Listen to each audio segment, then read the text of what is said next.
कल हमने एक्सटर्नैलिटीज कर लिया था, ठीक है बेटा।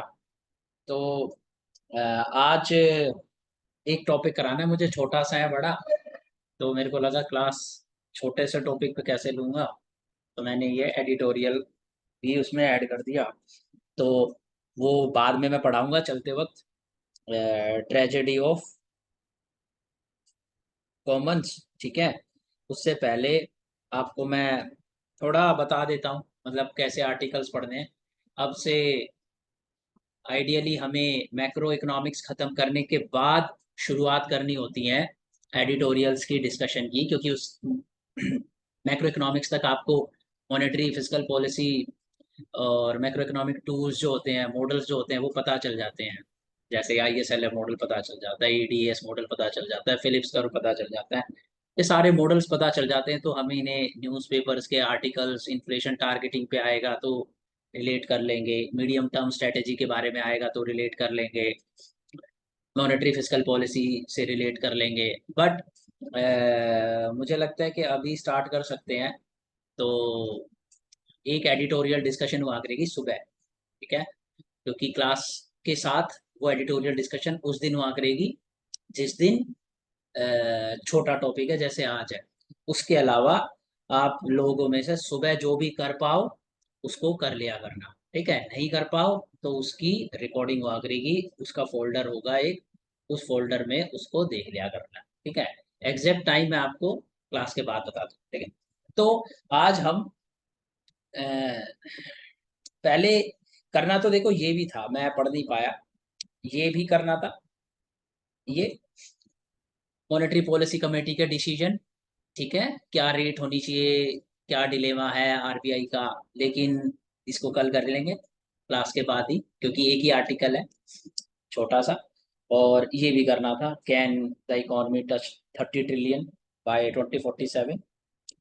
बट आज अभी ये करते हैं, उसके बाद इकोनॉमिक सर्वे पर एक आर्टिकल है ये, फिर हम ये करेंगे, ये चारों आर्टिकल करेंगे, रिफॉर्म्स और ये fine print, medium term focus, और फूड इन्फ्लेशन को क्यों इन्फ्लेशन टारगेटिंग की बास्केट से निकाल देना चाहिए, ये सारा टॉपिक करेंगे। और ये मैं आपको बताऊंगा कि कैसे तुम जब ये आर्टिकल पढ़ते हो तो कैसे इनको बैकवर्ड लिंकेज करो, जैसे ये छोटे छोटे शॉर्ट नोट्स हैं, और कैसे इन्फ्लेशन टारगेटिंग को फिलिप्स कर्व से आप रिलेट कर सकते हो, और कैसे पॉलिसी ट्राइलेमा RBI फेस करता है जब जियोपॉलिटिकल रिस्क होती है, और क्या 6 pronged स्ट्रेटेजी इस साल के इकोनॉमिक सर्वे ने बताई है इंडिया को एक 7% ग्रोथ रेट का टारगेट अचीव करने के लिए मीडियम रन में। तो ये चीजें करने के बाद एंड में चलते वक्त आपका ट्रेजेडी ऑफ कॉमन कर लेंगे। मुझे ये लगा कि जैसे कि हम लोग बहुत intensive micro detailing deep work करते हैं, तो उससे कुछ लोग थक गए हैं। तो साथ में तुम्हें ये एडिटोरियल मिलते रहेंगे तो इंटरेस्ट बना रहेगा, तो इसलिए इनको बीच में रिलेट कर करके पढ़ाते रहेंगे। तो वो चलो, ये स्टोरी है, ठीक है, ये बहुत कॉम्प्रिहेंसिव स्टोरी है। बट मैं ये आर्टिकल बताता हूँ तुम्हें, और इससे रिलेटेड कुछ चीज़ें और बताता हूँ। एक बुक आई थी, चिप वॉर, ठीक है, ये बेस्ट बिजनेस बुक थी 2022 की, ठीक है। और ये चिप वॉर का मतलब यहाँ पे है सेमीकंडक्टर में से जो माइक्रोचिप्स जो आपके इलेक्ट्रॉनिक्स में लगे होते हैं उससे रिलेटेड ये एक वॉर है। ये माइक्रोचिप्स कैसे बनते हैं, कहाँ बनते हैं, इसकी सप्लाई चेन क्या है, बड़ा ही कॉम्प्लेक्स सिस्टम है। और ये माइक्रोचिप्स जो होते हैं बेटा, किसी भी गुड के अंदर, इलेक्ट्रॉनिक्स के अंदर पर्टिकुलरली, चाहे आपका मोबाइल है, ठीक है। ऊपर वाला आर्टिकल समझने के लिए ये समझना जरूरी है, पीछे का इंटरलिंक। मोबाइल है, LED है, in fact what not, everything in your lifestyle, in your household is having some kind of microchip. Microchip के अंदर लॉजिक होता है, माइक्रोचिप के अंदर डायरेक्शंस होती हैं, कैसे आपकी वॉशिंग मशीन काम करेगी, कैसे आपका डिश वॉशर काम करेगा, कैसे फ्रिज काम करेगा, ये सारे के सारे प्रोसेसिंग की पावर इन माइक्रोचिप्स के अंदर होती है। अब ये माइक्रोचिप्स बनते कैसे हैं? तो इसको माइक्रोचिप्स को बनाने के लिए एक तो मटेरियल चाहिए होता है, सेमीकंडक्टर। तो ये सेमीकंडक्टर मतलब जो इलेक्ट्रिसिटी को पार्शियली कंडक्ट करे कंट्रोल्ड वे में। एक होते हैं कंडक्टर, एक होते हैं non conductor. Semiconductor means electrons को अगर आप कंट्रोल्ड वे में, रेगुलेटेड वे में ट्रांसफर कर सकते हो, तो वो आपको पावर देती है स्विच ऑन ऑफ करने की, और आप एक इलेक्ट्रिक सिग्नल जनरेट कर सकते हो, और उसके लिए सेमीकंडक्टर मटेरियल चाहिए होता है। तो ये सेमीकंडक्टर की हेल्प से हम एक माइक्रोचिप्स बनाते हैं। वो माइक्रोचिप्स वेरियस डिवाइसेस में लगाते हैं। ये माइक्रोचिप्स जो है बड़ा ही कॉम्प्लेक्स सिस्टम है इसका, क्योंकि इसकी जो डिजाइनिंग है, डिजाइनिंग वो डेवलप्ड वर्ल्ड में होती है। मींस उसमें सबसे ऊपर यूएस है और यूरोप है, ठीक है। उसके बाद जब ये डिजाइन हो जाता है, तो इन सेमीकंडक्टर का डिजाइन सिस्टम सब पता चल गया कैसे इसको बनाना है। तो इसको ताइवान भेजा जाता है। ताइवान सबसे ज्यादा सेमीकंडक्टर्स बनाता है पूरे के पूरे वर्ल्ड में। ये कैसे बन गया ऐसे, क्या इसके पीछे है, बहुत बड़ी जियो पॉलिटिक्स है, क्योंकि यूएस को चीप लेबर चाहिए थी, और eight the same time Japan और चाइना की डोमिनेंस नहीं चाहिए थी एशिया में, तो उन्होंने ताइवान को चुना। और ताइवान को उन्हें प्रोटेक्ट करना था as a individual country, otherwise वहां पर मैसिव अनएम्प्लॉयमेंट होती, उनकी गवर्नमेंट के अगेंस्ट प्रोटेस्ट होता, और Taiwan could have ceded to China. But it was a big geopolitical game, big game भी बोलते हैं इसे। और इस बिग गेम में Taiwan came out as a leader in assembling. देखो डिजाइनिंग यहाँ होगी, और फिर उसके बाद मैन्युफैक्चरिंग कहाँ होगी इन माइक्रोचिप्स की? ताइवान में। अब मैन्युफैक्चरिंग सबसे इंपॉर्टेंट चीज होती है एम्प्लॉयमेंट जनरेशन में। इसकी एम्प्लॉयमेंट इलास्टिसिटी, यानी 1% change in manufacturing leads to 2% change in employment. और जो लोग मास्टर्स लेवल के बच्चे हैं, जो या कुछ बेसिक्स जानते हैं, वो जानते हैं कि एग्रीकल्चर वेजेस से ज्यादा आपको इंडस्ट्री देती है as per Lewis model of development. Empirically 30% wages आपको ज्यादा मिलती है। तो ये आज वर्ल्ड की 90% लगभग मैन्युफैक्चरिंग ताइवान में होती है, ठीक है बेटा। अब आप देखो, मैन्युफैक्चरिंग यहाँ पर हुई, फिर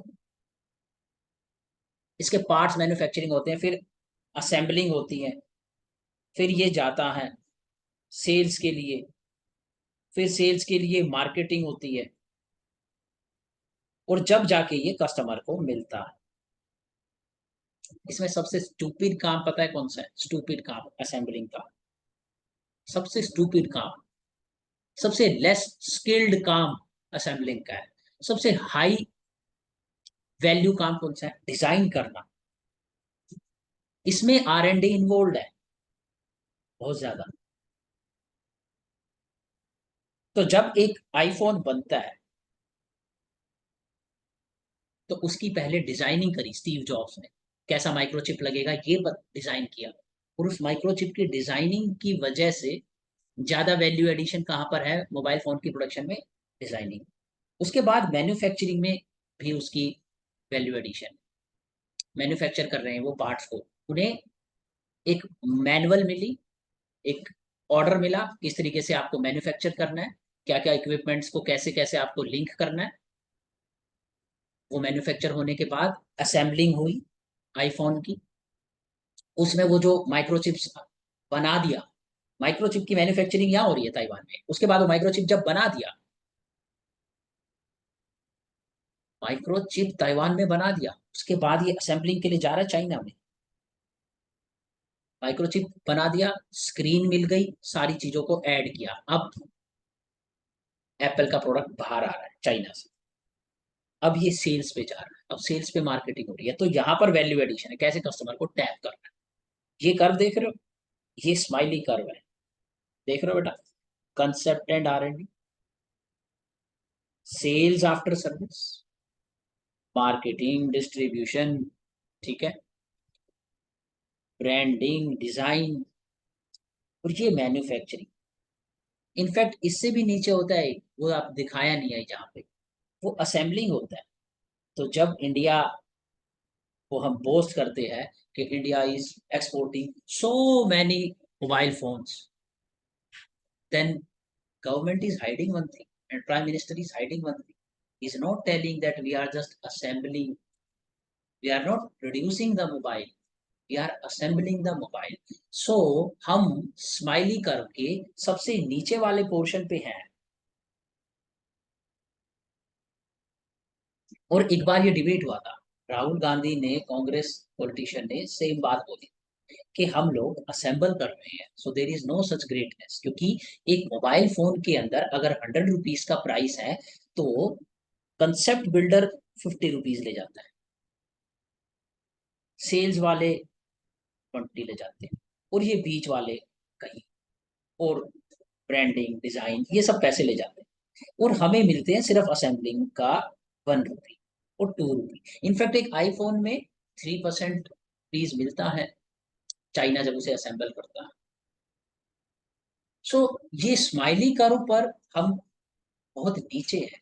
इसलिए जब हम ये कहते हैं कि इंडिया को ट्रेड डेफिसिट क्यों है, क्योंकि अगर आप मोबाइल फोन्स अगर एक्सपोर्ट कर रहे हो तो आपको बहुत सारा पैसा मिल जाना चाहिए, बट आप असेंबल करके एक्सपोर्ट कर रहे हो आपकी कंट्री में। जैसे मैंने अभी नीचे बताया, ताइवान में मैन्युफैक्चरिंग होने के बाद सारा सामान इकट्ठा होता है चाइना के अंदर, and then China assembles, and then it exports. तो ये सप्लाई चेन है, ये मल्टीनेशनल कंपनी की cutting across the country supply chain है। आज के वर्ल्ड में इस तरीके से एक प्रोडक्ट प्रोड्यूस होता है, और हर part of production, stage of production, ये स्टेज 1, ये स्टेज 2, ये स्टेज 3, ये स्टेज 4, ये जो स्टेजेस होती हैं बेटा, ये स्टेजेस कंट्रीज के डिवाइडेड होती है, ठीक है।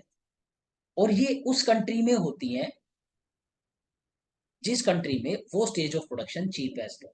जैसे R&D यानी डिजाइनिंग का कंपैरेटिव एडवांटेज यूएस में है, देन मैन्युफैक्चरिंग का ताइवान में है, देन असेंबलिंग का चाइना में है। तो चाइना में बहुत ज्यादा स्किल्ड लेबर नहीं है जो माइक्रो चिप्स को मैन्युफैक्चर कर दे, बट आईफोन को असेंबल करने वाली अनस्किल्ड लेबर है। और ये मैन्युफैक्चरिंग के लिए बहुत हाईली स्किल्ड ट्रेन लेबर चाहिए, वो ताइवान देता है। और डिजाइनिंग के लिए और भी ट्रेंड लेबर चाहिए, वो यूएस के पास है। समझ रहे हो, ठीक है। तो स्माइली कर्व का कंसेप्ट जब आप पढ़ोगे, इसको ये भी बोला जाता है स्टैन शी स्माइल। ये स्टैन शी बंदा पता है कौन है? जो फाउंडर है एसर कंपनी का, एसर, ये सब कंप्यूटर्स लैपटॉप्स बनाती है। इसने ये बात पहचान ली थी ताइवान में।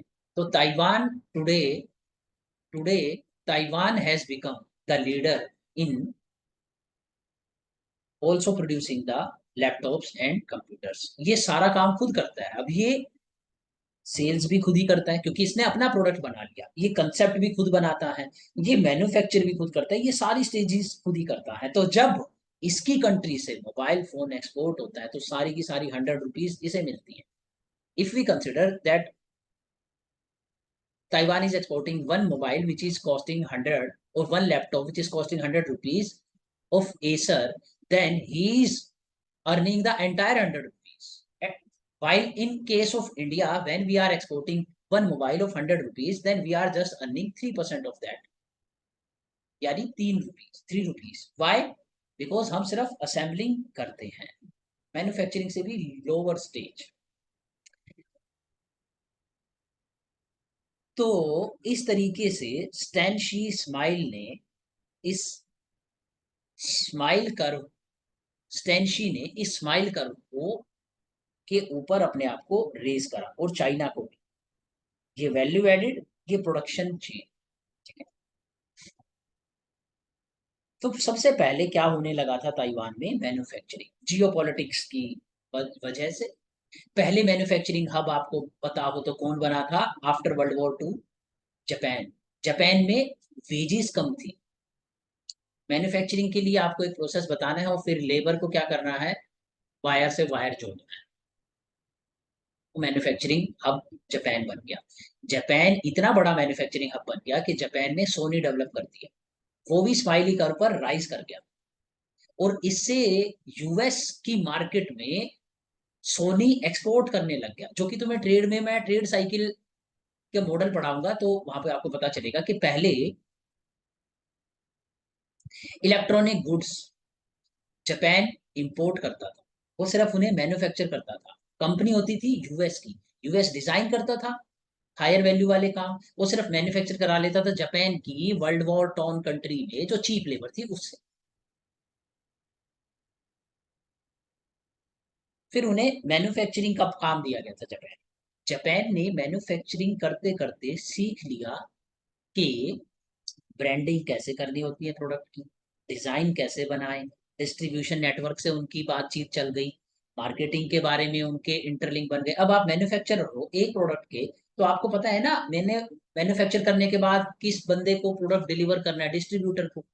डिस्ट्रीब्यूटर डिस्ट्रीब्यूटर से सोनी के फाउंडर ने बातचीत कर ली, फिर डिस्ट्रीब्यूटर के थ्रू मार्केटिंग हेड से बात कर ली, फिर डिजाइन हेड से, फिर ब्रांडिंग वाले से, और फिर उनके साथ मिलकर एक अपना सोनी प्रोडक्ट बना दिया, जिसके अंदर कंसेप्ट भी जापान का, सेल्स और आफ्टर सर्विस जापान। इसलिए जापान की इकोनॉमी आफ्टर वर्ल्ड वॉर इतनी सडनली राइज कर गई कि अब वो आज भी इतनी छोटी सी country with very less population, they do not have any domestic market, aggregate demand वहां की कंजम्पशन की तो बहुत कम है, still they have very large size of their economy, just because they were able to rise up the smiley curve, make a product, and then export that product to the rest of the world, and the entire value addition. That thing made the Japan rich. So therefore, US switched to, because it was competing against Japan now. Japan started to re-export. So US shifted to Taiwan as manufacturing hub. Now Taiwan also did the same story. And then later China. China also started rising up the smiley curve with the OnePlus. Now comes the time of India. So this article is about this. अब ये इतना historical backward linkage background इसमें नहीं है, लेकिन ये मैंने आपको बताया क्योंकि ये इंपॉर्टेंट है। Now it's the time for India, because these countries became rich. So when they became rich, their real wages started rising. So now the comparative advantage of being manufacturing hub is getting lost in Taiwan and in China also. So these big companies like iPhone and other companies are looking at India to make India manufacturing. So India, इसके लिए prime minister of India ने गुजरात के अंदर एक company जो US की है micron, उससे सेटिंग करी, उससे वेंचर एस्टेब्लिश करा, टाटा को साथ में लेके अच्छा एक इकोसिस्टम प्रोवाइड किया, और टाटा के साथ माइक्रोन ने इंडिया के अंदर first manufacturing hub of semiconductor, that is microchips, start कर दिया with the help of PLI scheme, जिसमें गवर्नमेंट ऑफ इंडिया ने रिस्क बेयर करा that we will give you a very large amount of subsidy, that is up to 80% for certain number of years. That is production linked incentive. अगर आप production करोगे तो उसमें 80% subsidise आपको government of India करेगी। क्यों? क्योंकि once we will become the manufacturing hub, once we will become the manufacturing hub, अभी तो हम मैन्युफैक्चरर भी नहीं है बेटा, अभी तो स्माइली कर्व में ही नहीं है, अभी हम असेंबलिंग करते हैं बस। But now we are trying to be manufacturing hub. Once we will become manufacturing hub, we will start rising Smiley. That is the background and story of this article. Why being a product nation helps? Product nation इसलिए बनना है ताकि हमारा खुद का Acer की तरह एक लैपटॉप हो जिसको हम सेल करें तो entire value addition extract India कर ले. This can boost export of high value goods and ensure benefit of value addition accrues to our companies. सारा का सारा हमारी company. Now Mahindra is promoting its XUV 700 in Australia. So XUV 700 and Scorpio is entirely produced in India. Entire thing of it is of India except microchips. Microchips हमारे नहीं है but brand हमारा है, नाम हमारा. तो ये वाला काम की वैल्यू एडिशन इंडिया एक्सट्रैक्ट कर रहा है, concept and R&D India extract कर रहा है. माइक्रोचिप्स की कमी है तो हमें ऑटोमोबाइल में दो कंपनीज को हमने स्टैंड करा with the help of government of India. Of course background में है हमारे टाटा को और महिंद्रा को. तो आपको क्या लगता है क्यों टाटा की कार्स परचेज करी होंगी गवर्नमेंट ऑफ इंडिया ने, या मारुति की क्यों करते हैं? ताकि उन्हें इकोनॉमीज ऑफ स्केल दिखाया जा सके. इकोनॉमीज ऑफ स्केल आपको पता है, लॉन्ग रन एवरेज कॉस्ट कर फॉलिंग एवरेज कॉस्ट, कॉम्पिटिटिव बनेंगे लॉन्ग रन. फिर हम इन कंपनीज की ब्रांड बना के एक्सपोर्ट कर पाएंगे अपना प्रोडक्ट. अब ये कंपनीज कहती हैं कि हमें अच्छी अच्छी टेक्नोलॉजीज, अच्छे अच्छे फीचर्स आपको हिंडाई में मिलते हैं. टाटा और महिंद्रा में बहुत कम टेक्नोलॉजी के फीचर मिलते हैं जो अब मिलने लगे हैं. हम चाहते हैं कि खुद के माइक्रोचिप्स लगाएं, तो माइक्रोचिप्स लगाने के लिए हमें मैन्युफैक्चरिंग से स्टार्ट करना है. तो ये आर्टिकल आपको ये बताता है कि इस साल प्राइम मिनिस्टर ऑफ इंडिया ने क्या बोला कि मैन्युफैक्चरिंग तो हमने स्टार्ट कर दी है with the help of PLI scheme.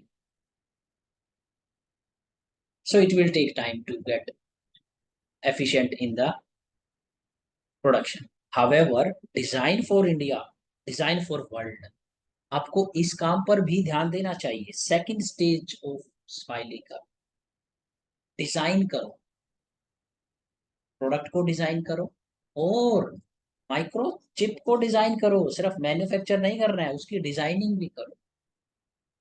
इसके लिए जरूरी है प्राइवेट सेक्टर का collaboration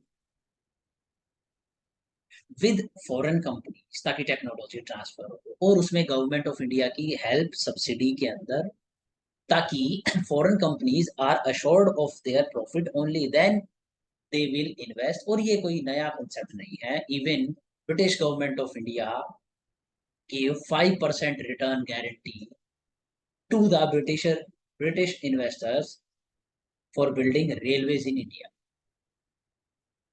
so the same story, we are ensuring guaranteed return for private companies like Micron of US that you manufacture in our country. We will give you 80% subsidy. That 80% is entire profit of the, that 80% represent the profit of the Micron. But at the same time, we are asking and looking for creating an ecosystem जिसके अंदर ecosystem में हम एक healthy ecosystem build कर पाए.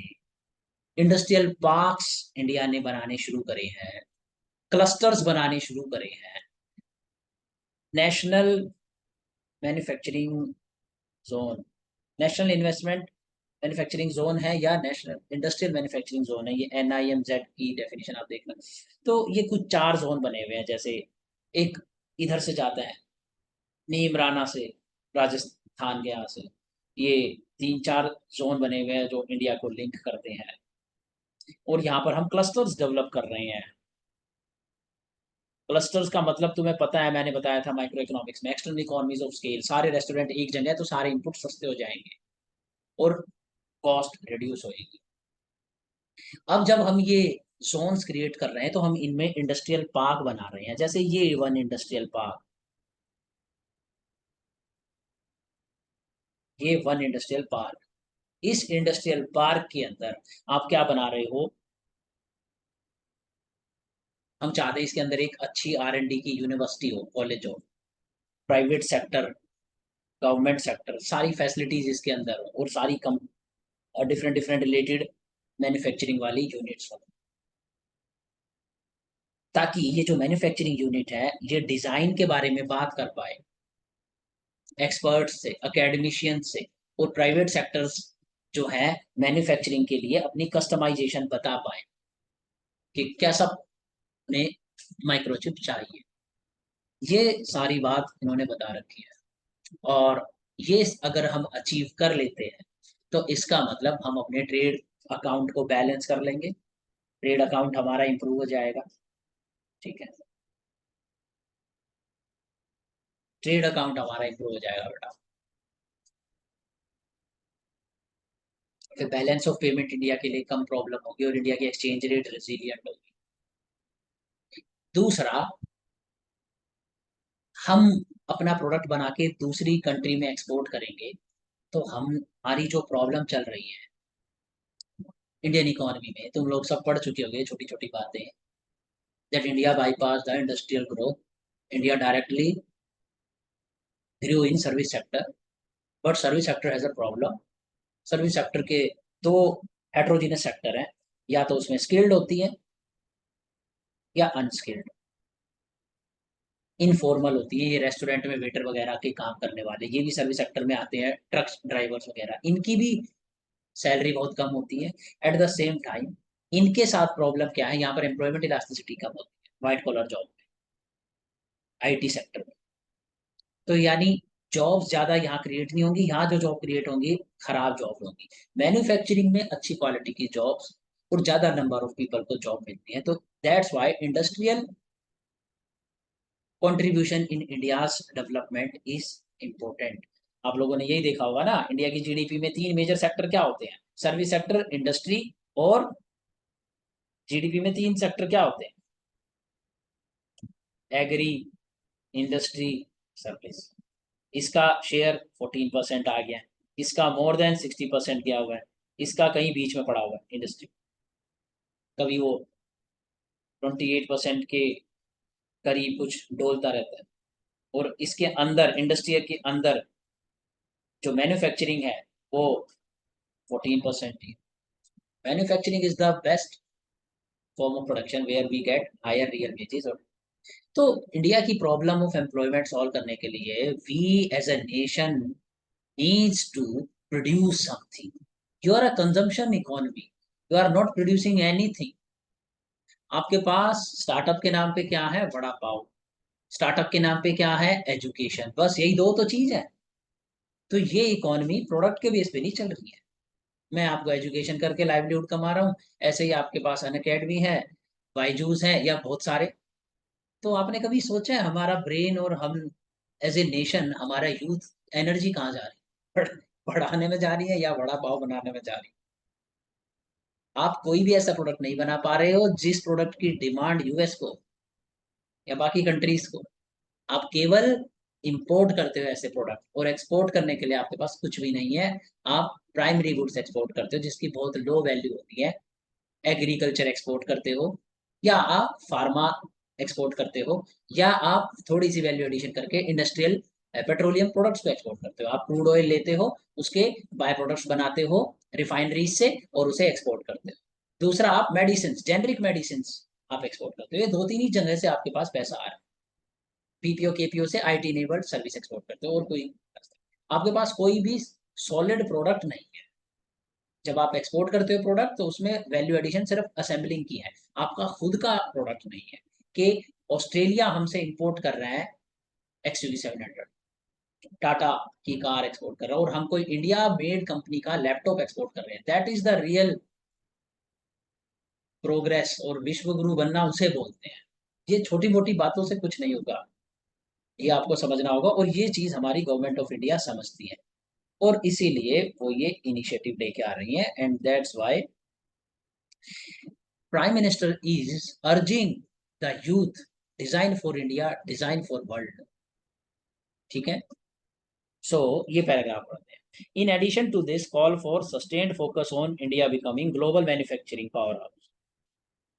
Also in March, Union Minister Ashwini Vaishnaw said India will become a product nation and many products will come from deep tech sector which will affect every citizen. Why it is important for India to become product nation? Many of us have come across smiling curve। ये बस concept बताया हुआ मैंने आपको बता दिया। ये Acer company, ठीक है, ये एसर कंपनी का बंदा था स्टैनशी। ये सारी स्टोरी मैंने आपको बता दी। इसने क्या किया था, ये आईबीएम और कॉम्पैक्ट इससे करवाते थे मैन्युफैक्चरिंग। इसने सारी चेन के साथ हाथ मिला के अपना नेटवर्क बनाया and then he started himself. देखो, often quoted example of advantage of being a product company is Apple with a market capitalization of 3 trillion। जबकि फॉक्सकॉन जो उसके प्रोडक्ट के पार्ट को मैन्युफैक्चर करती है उसको सिर्फ 85 बिलियन मिलते हैं। प्रोडक्ट बनाना मेन इंपॉर्टेंट है। A product-based economy can derive sustainable economic growth, create jobs, reduce the over-reliance on service, and create culture of R&D। Product बनाओगे तो आप R&D में भी काम करोगे। ठीक है बेटा, सो यही सारी बात बताई गई है। देखो, example from west are well known shoe and apparel brand Nike एक प्रोडक्ट है। इवन वी आर बाइंग, हमारा कैंपस शूज थोड़ी ना कोई वहां खरीद रहे हैं, हमारा कैंपस शूज हमारे गरीब खरीद रहे हैं। Adidas, H&M, gap. अच्छा, कोरिया की स्टोरी भी मस्त है। कोरिया ने भी सैमसंग सैमसंग के बारे में जब आप गूगल करोगे आपको पता चलेगा ये एक फिश शॉप थी, वेजिटेबल शॉप थी इसके ओनर की। इस बंदे ने सैमसंग डेवलप कर दिया। अब आज पूरा इंडिया सैमसंग का प्रोडक्ट खरीद रहा है।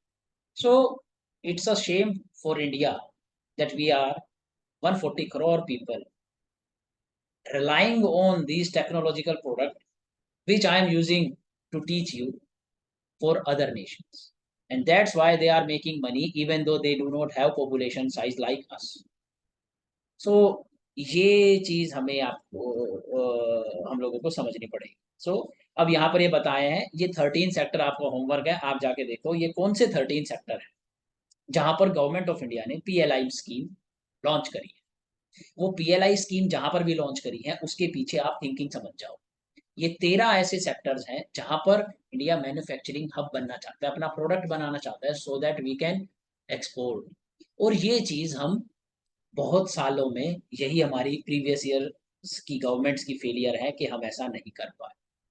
Now we are realising and we have started to work upon this. सो ये एक आर्टिकल था, इस तरीके से तुम्हें पढ़ना होगा। ये आर्टिकल करेंगे कल। धीरे धीरे ये आर्टिकल्स जब पढ़ोगे तुम्हारे इंटरलिंक्स और डायमेंशंस बननी शुरू होंगी और तुम चीजों को जोड़ पाओगे। ठीक है, तो इसके बाद अब करते हैं एक और, फिर करेंगे ट्रेजेडी ऑफ। अब देखो ये, एक तो इधर देख लो इकोनॉमिक सर्वे में क्या हुआ है। ठीक है, tax revenue on the rise as a percentage of GDP, gross tax revenue. तो ये डार्क ब्लू वाला, और ये शेयर जो ये जो है ना सेंट्रल गवर्नमेंट का है, स्टेट गवर्नमेंट वगैरह का देखोगे ना आप, ऐड कर दोगे तो as a percentage of GD 17, 18, 20% तक चला जाएगा। तो as a percentage of GDP जो टोटल टैक्स रेवेन्यू इंडिया में 11.5% था 22 में, 2023 में 11.3, एंड नाउ 11.7% इन 2024 एक्सपेक्टेड है। अच्छा, अच्छी बात है इसके अंदर एक, what is the good thing, कि ये जो डायरेक्ट टैक्स है और ये इनडायरेक्ट टैक्स, इनडायरेक्ट टैक्स का शेयर कितना है 5 पॉइंट, क्या रिड्यूस हो रहा है, और डायरेक्ट टैक्स का इंक्रीज हो रहा है। तो माइक्रो इकोनॉमिक्स में मैंने आपको क्या पढ़ाया था, बताओ क्या पढ़ाया था बेटा। हेलो, सर इनडायरेक्ट टैक्स ज्यादा डेडवेट लॉस क्रिएट करेगा। सोसाइटी का इंडिफरेंस कर्व लोअर होगा, डायरेक्ट टैक्स में हायर होगा। तो welfare of society rises when the share of direct tax rises, so now the direct tax share is rising। ठीक है, अब आप ये देखो ये क्या है, इसको रीड करना कैसे होता है। जीडीपी ग्रोथ, ये पूरे वर्ल्ड की जीडीपी की एक्सपेक्टेड ग्रोथ है, और ये ईयर ऑन ईयर बेसिस क्या होता है, कांस्टेंट प्राइस पे। जैसे कि इस साल इंडिया की जीडीपी 100 है, और किसी भी गुड का प्राइस चेंज ना हो, कांस्टेंट रहे इन्फ्लेशन, और फिर इंडिया की जीडीपी नेक्स्ट ईयर 110 हो जाए, तो ग्रोथ कितनी हुई, 10%। तो हमें वो डिफ्लेट करना पड़ता है, तो यहाँ पर कांस्टेंट प्राइस बताया गया है, तो हम क्या बता रहे हैं, रियल जीडीपी। तो मान लीजिए ये 120 होती, और 10% से इन सारे गुड्स का प्राइस बढ़ा होता, तो यही बास्केट जो 100 रुपीज में बिस्किट आ रहे थे वो 110 में मिलते। अब उसमें इंडिया की जीडीपी में एक्स्ट्रा 10 ही ऐड हुआ होता, तो फिर हम 20% नहीं बोल सकते थे जीडीपी की ग्रोथ रेट, क्योंकि उसमें प्राइसेस कांस्टेंट नहीं रखे। तो ये देखो, ये 2020 में -3.87% चली गई थी।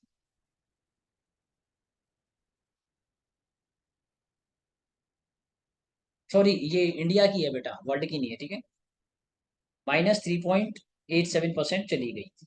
इसका मतलब क्या हुआ था, कोविड शॉक लगा था, डिमांड गिर गई थी, गुड्स परचेज नहीं हो रहे थे, एक्सपोर्ट भी गिर गया था, तो जीडीपी तो गिर नहीं थी। तो आपकी जीडीपी लगभग यहाँ पर मैं बताऊं आपको -6% तक चली गई। अब आप खुद सोचो, आपकी जीडीपी अगर 100 है और गिर जाए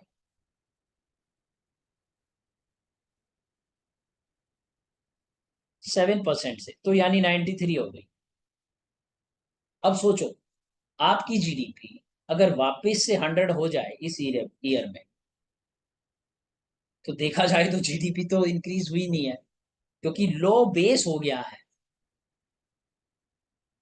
इसीलिए अब ये वापस जब 100 पे आएगी, तो आपको ग्रोथ दिखाई देगी 10% के लगभग, मीन्स 7% के लो कह लो इस केस में।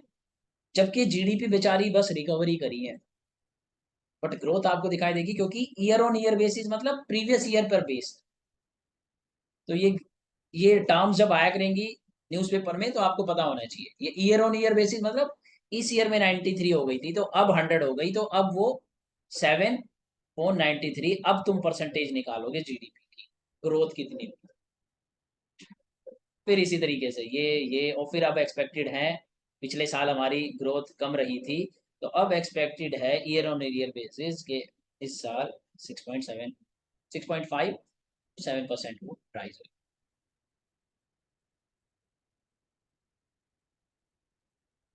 ये ग्राफ को देखो तो ये दिखाता है कि सर्विस का,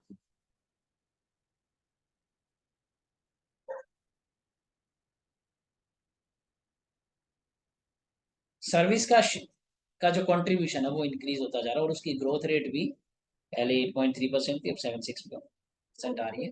पहले देखो 40%, 40 के करीब होता था, अब वो बढ़ रहा है। ये जीडीपी में शेयर नहीं है, बल्कि उसकी खुद की ग्रोस वैल्यू एडिशन।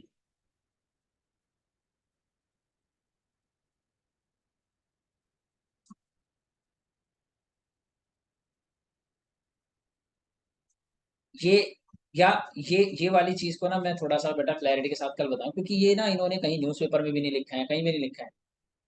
मुझे ये शेयर लग रहा है, बट शेयर ये कहना इसलिए इम्पॉसिबल है कि क्या इंडस्ट्री और एग्री का कल्चर का शेयर 14% ही रह जाएगा।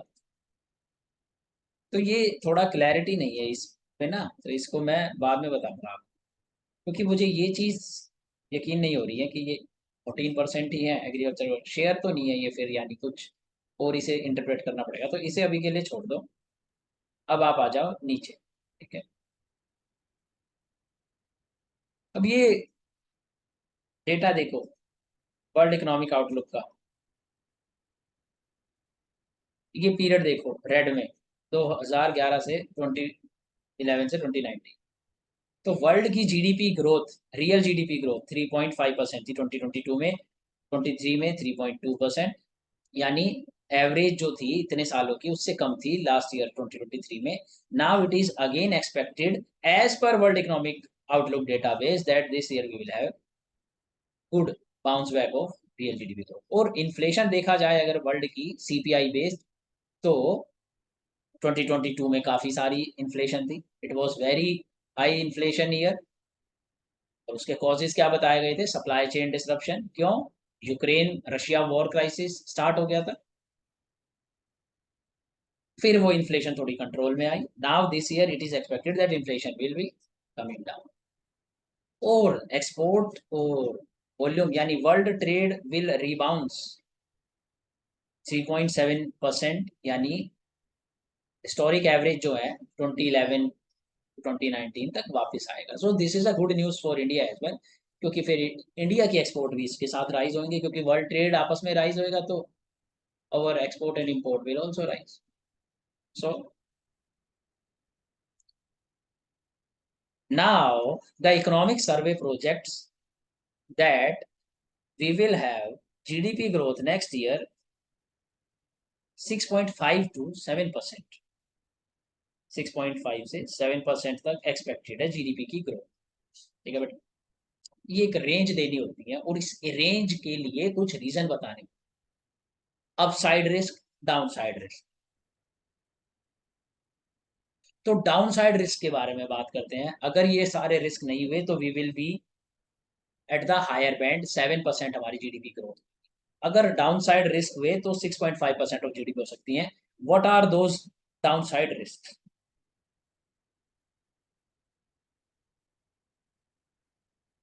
देखो ये वाले चीज, जियो पॉलिटिकल सप्लाई शॉक. तो अगर फिर से कोई वॉर का कोई इशू होता है मिडल ईस्ट में, रशिया यूक्रेन में, तो वहां से जो भी गुड्स इंपोर्ट होते हैं एक्सपोर्ट होते हैं उसका इफेक्ट पड़ेगा. ठीक है बेटा, इफेक्ट किस पे पड़ता है? इन्फ्लेशन पे. क्योंकि जो चीप प्रोडक्ट्स हमें मिल सकते हैं इंपोर्ट कर सकते हैं वो महंगे होंगे. क्रूड ऑयल, अभी भी तो ऑयल बेस्ड इकोनॉमी है. इलेक्ट्रिक चार्जिंग स्टेशन तो थोड़े से ही लगे अभी, तो ईवी बेस्ड इकोनॉमी तो है नहीं. तो पेट्रोल अगर राइज होता है, उसका प्राइस राइज होता है जियोपॉलिटिकल रिस्क से, तो वो क्रीप इन कर जाता है एग्रीकल्चर की प्रोडक्शन चेन के अंदर. और फिर वहां पर हमारे फूड प्राइसेस भी राइज होते हैं. और जब वो राइज होंगे तो होगा क्या? बताओ क्या होगा? जैसे इन्फ्लेशन होगी क्या होगा? बताओ. इन्फ्लेशन टारगेटिंग में प्रॉब्लम होगी. तो इन्फ्लेशन टारगेट क्या दिया गया है गवर्नमेंट ऑफ इंडिया ने? फ्लेक्सिबल इन्फ्लेशन टारगेट ही गया इंडिया, FIT. 6 से 4% महंगाई रहनी चाहिए. 6 से 2% टारगेट करते हैं. 4% ये बैंड है. 6 से 2% के बीच में होगा तो कोई प्रॉब्लम नहीं. अगर ये बैंड क्रॉस कर जाते हैं 3 बार लगातार, तो पार्लियामेंट में आंसरेबल है RBI governor that why inflation targeting has failed and what the RBI is considering, what steps it's considering to control this inflation. ये अभी आप लोगों को सबको समझ में नहीं आएगा. ये फिलिप्स कर्व है. जिन्होंने मैक्रो नहीं पढ़ी, पोस्ट ग्रेजुएट स्टूडेंट्स और इको ग्रेजुएट स्टूडेंट समझ जाएंगे.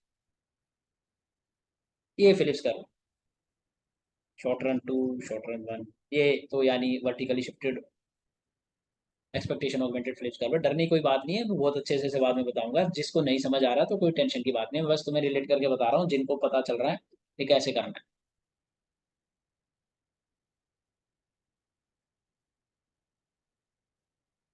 तो क्या होगा बेटा? इन्फ्लेशन बढ़ जाएगी तो पुअर सेक्शन को प्रॉब्लम होगी. पुअर सेक्शन को प्रॉब्लम होगी तो क्या करेंगे? सबसे पहले कॉन्ट्रैक्शनरी मॉनेटरी पॉलिसी. क्या करोगे? रेपो रेट को रेस कर दोगे.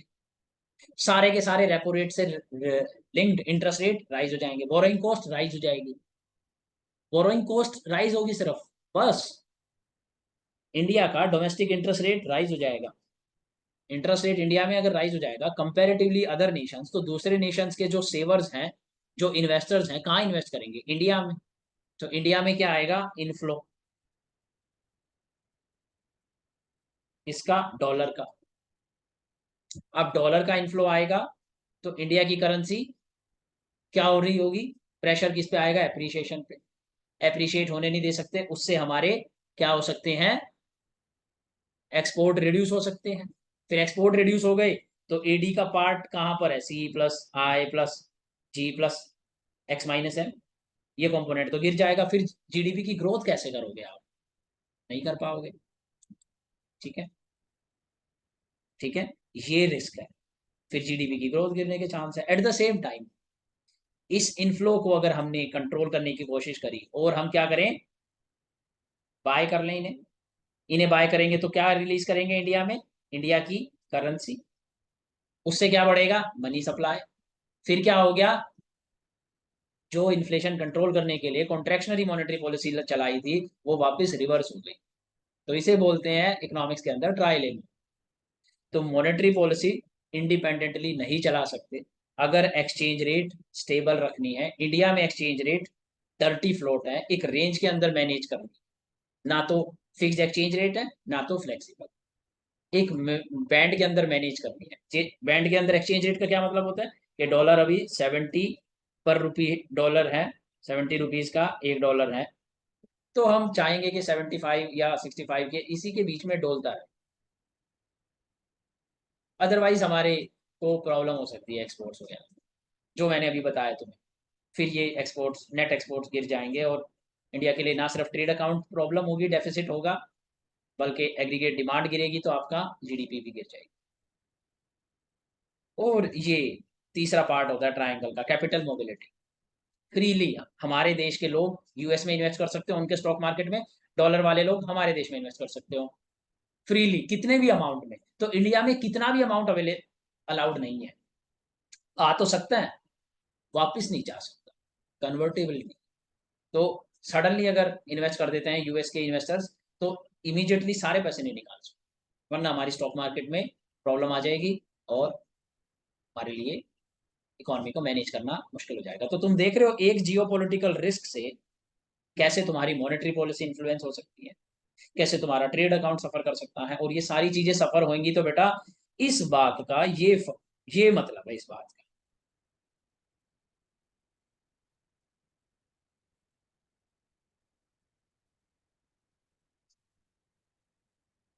On the downside risk, the survey said any escalation in geopolitical conflict in 2024 may lead to supply dislocations, higher commodity prices, reviving inflation pressure, stalling the easing of monetary policy, and potential repercussion for capital flows. अब देखो इतनी सी चीज है ना, छोटी सी कहानी कितनी लंबी है। ये स्किल कैसे लाओगे, टाइम लगेगा ना। ये स्किल बेटा ऐसे तो आएगी नहीं। इस स्किल के लिए आपको मैक्रो पढ़नी पड़ेगी और अदरवाइज इसको रट्टा मारते रहो। मैंने तुम्हें एग्जैक्टली बता दी क्या मतलब है उसका। ठीक है,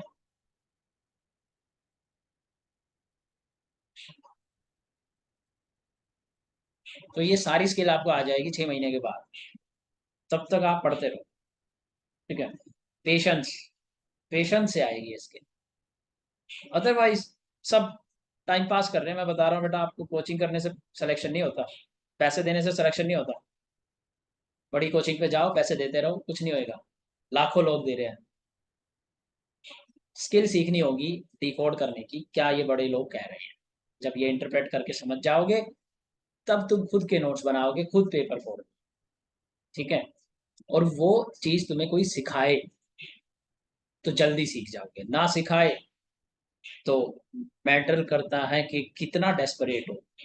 लगातार वर्क करते रहोगे खुद भी सीख जाओगे, बस साल लग जाएंगे।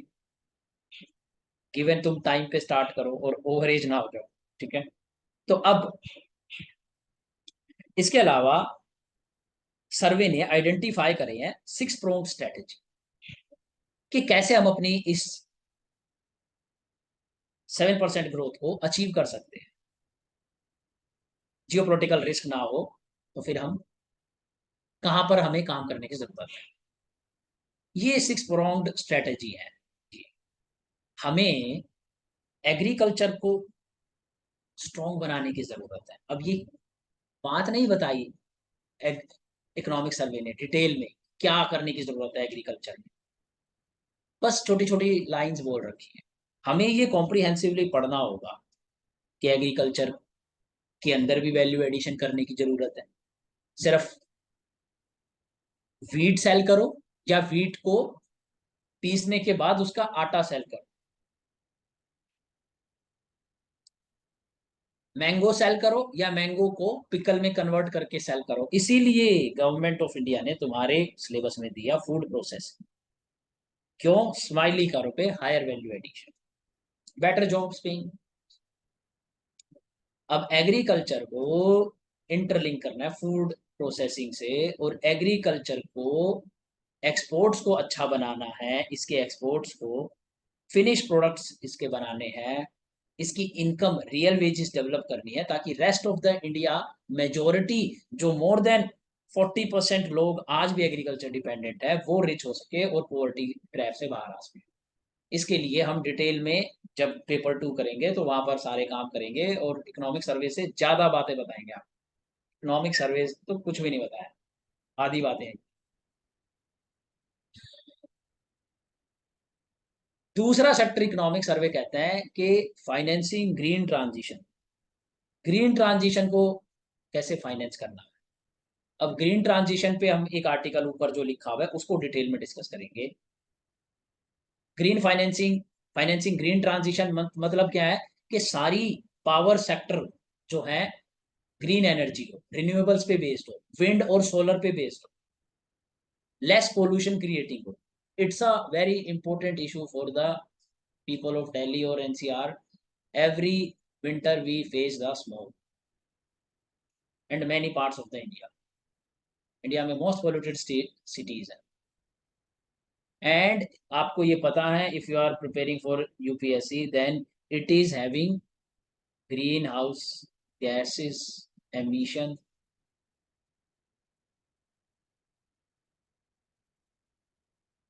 which ultimately leads to increase carbon footprint, which ultimately leads to, क्या बोलते हैं उसके बाद, क्या होता है,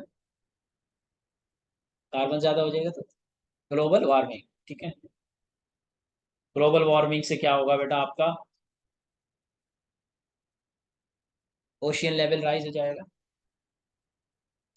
सो यूएनएफसीसी से इसे कनेक्ट करना है, क्या क्या उसके टारगेट्स हैं। तो हमने कमिटमेंट दे रखा है कि 2070 तक नेट जीरो कार्बन।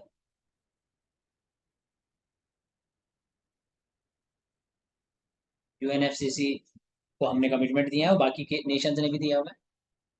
तो इसलिए हमें ग्रीन ट्रांजिशन करना ही होगा, ना सिर्फ एनवायरनमेंट के लिए क्योंकि हमारे बायलेटरल और मल्टीलेटरल एग्रीमेंट्स हैं, but at the same time it is for our own. And the third thing is MSME, small medium and small micro, micro small medium enterprises, छोटी लघु उद्योग। इनमें लोग, जैसे मैं अपने एक रजिस्टर बनाने की कॉपी की एक छोटी फॉर्म डाल दूं, अपने घर के लोगों को जॉब दूंगा, तो मैंने जॉब क्रिएट करी। और इंडिया में इसका डेटा लिख सकते हो, 11 करोड़ जॉब्स एमएसएमई से आती है।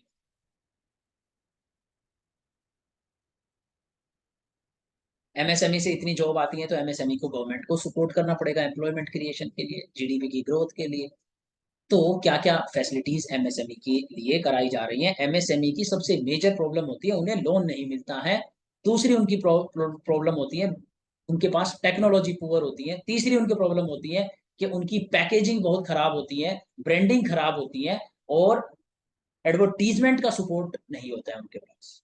और इसी चीज की वजह से वो एक्सपोर्ट नहीं कर पाते हैं, वो इंडिया अपने एक छोटे प्रोडक्ट को ग्लोबल प्रोडक्ट नहीं बना पाते हैं।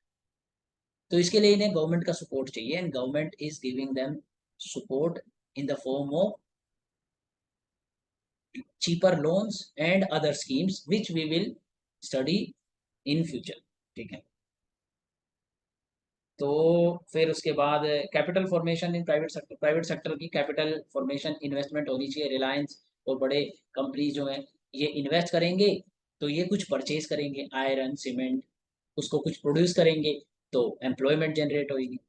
फिर एजुकेशन पे साथ में काम करने की जरूरत है। ऊपर आपने आर्टिकल पढ़ा डिजाइन फॉर इंडिया, कैसे डिजाइन करेंगे, कौन डिजाइन करेगा? हमारे आईआईटियंस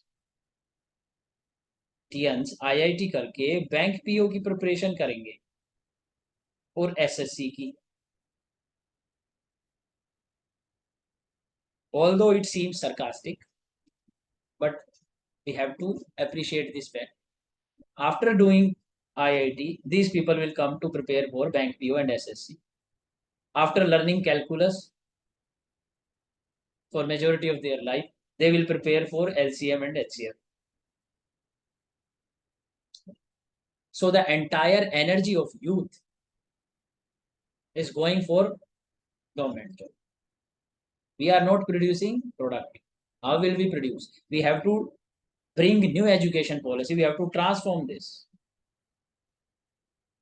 जो उनकी रियल स्किल है वो यूटिलाइज हो सके और वो प्रोडक्ट बना सके और इंडिया के लिए एक्सपोर्ट कर सके। तो इसके लिए हमें लिंकेज बनाने होंगे इंडस्ट्री के बीच में और यूनिवर्सिटी के बीच में, ताकि इंडस्ट्री को जो रेलेवेंट स्किल की डिमांड है यूनिवर्सिटी का एजुकेशन सिस्टम उसके अकॉर्डिंग। फिर स्टेट स्ट्रॉन्ग होना बहुत ज़रूरी है, क्योंकि तभी वो वेलफेयर प्रोग्राम्स डीपीएसपी को इम्प्लीमेंट कर पाएगा। तो स्टेट के स्ट्रॉन्ग होने का मतलब है उसके रेवेन्यूज इंक्रीज होने ज़रूरी है, जो कि जीएसटी से और डायरेक्ट टैक्सेस से आ रहे हैं। हमें ये 6 प्रोंग स्ट्रेटेजी अपनानी होगी। इन सारी 6 चीजों पे काम करना होगा, तब जाके इंडिया एक अच्छी जीडीपी की ग्रोथ को अचीव कर पाएगा। ये आर्टिकल बताता है। अब आप इसको रीड करना, फिर तुम इसे कनेक्ट करने की कोशिश करना। ठीक है बेटा। Now the next article, navigating energy transition with energy security. ये कैसे करेंगे? एनर्जी का ट्रांजिशन करना है एनर्जी सिक्योरिटी के लिए। मैं यहाँ पे आपको एक कंसेप्ट बताऊंगा अभी। ठीक है।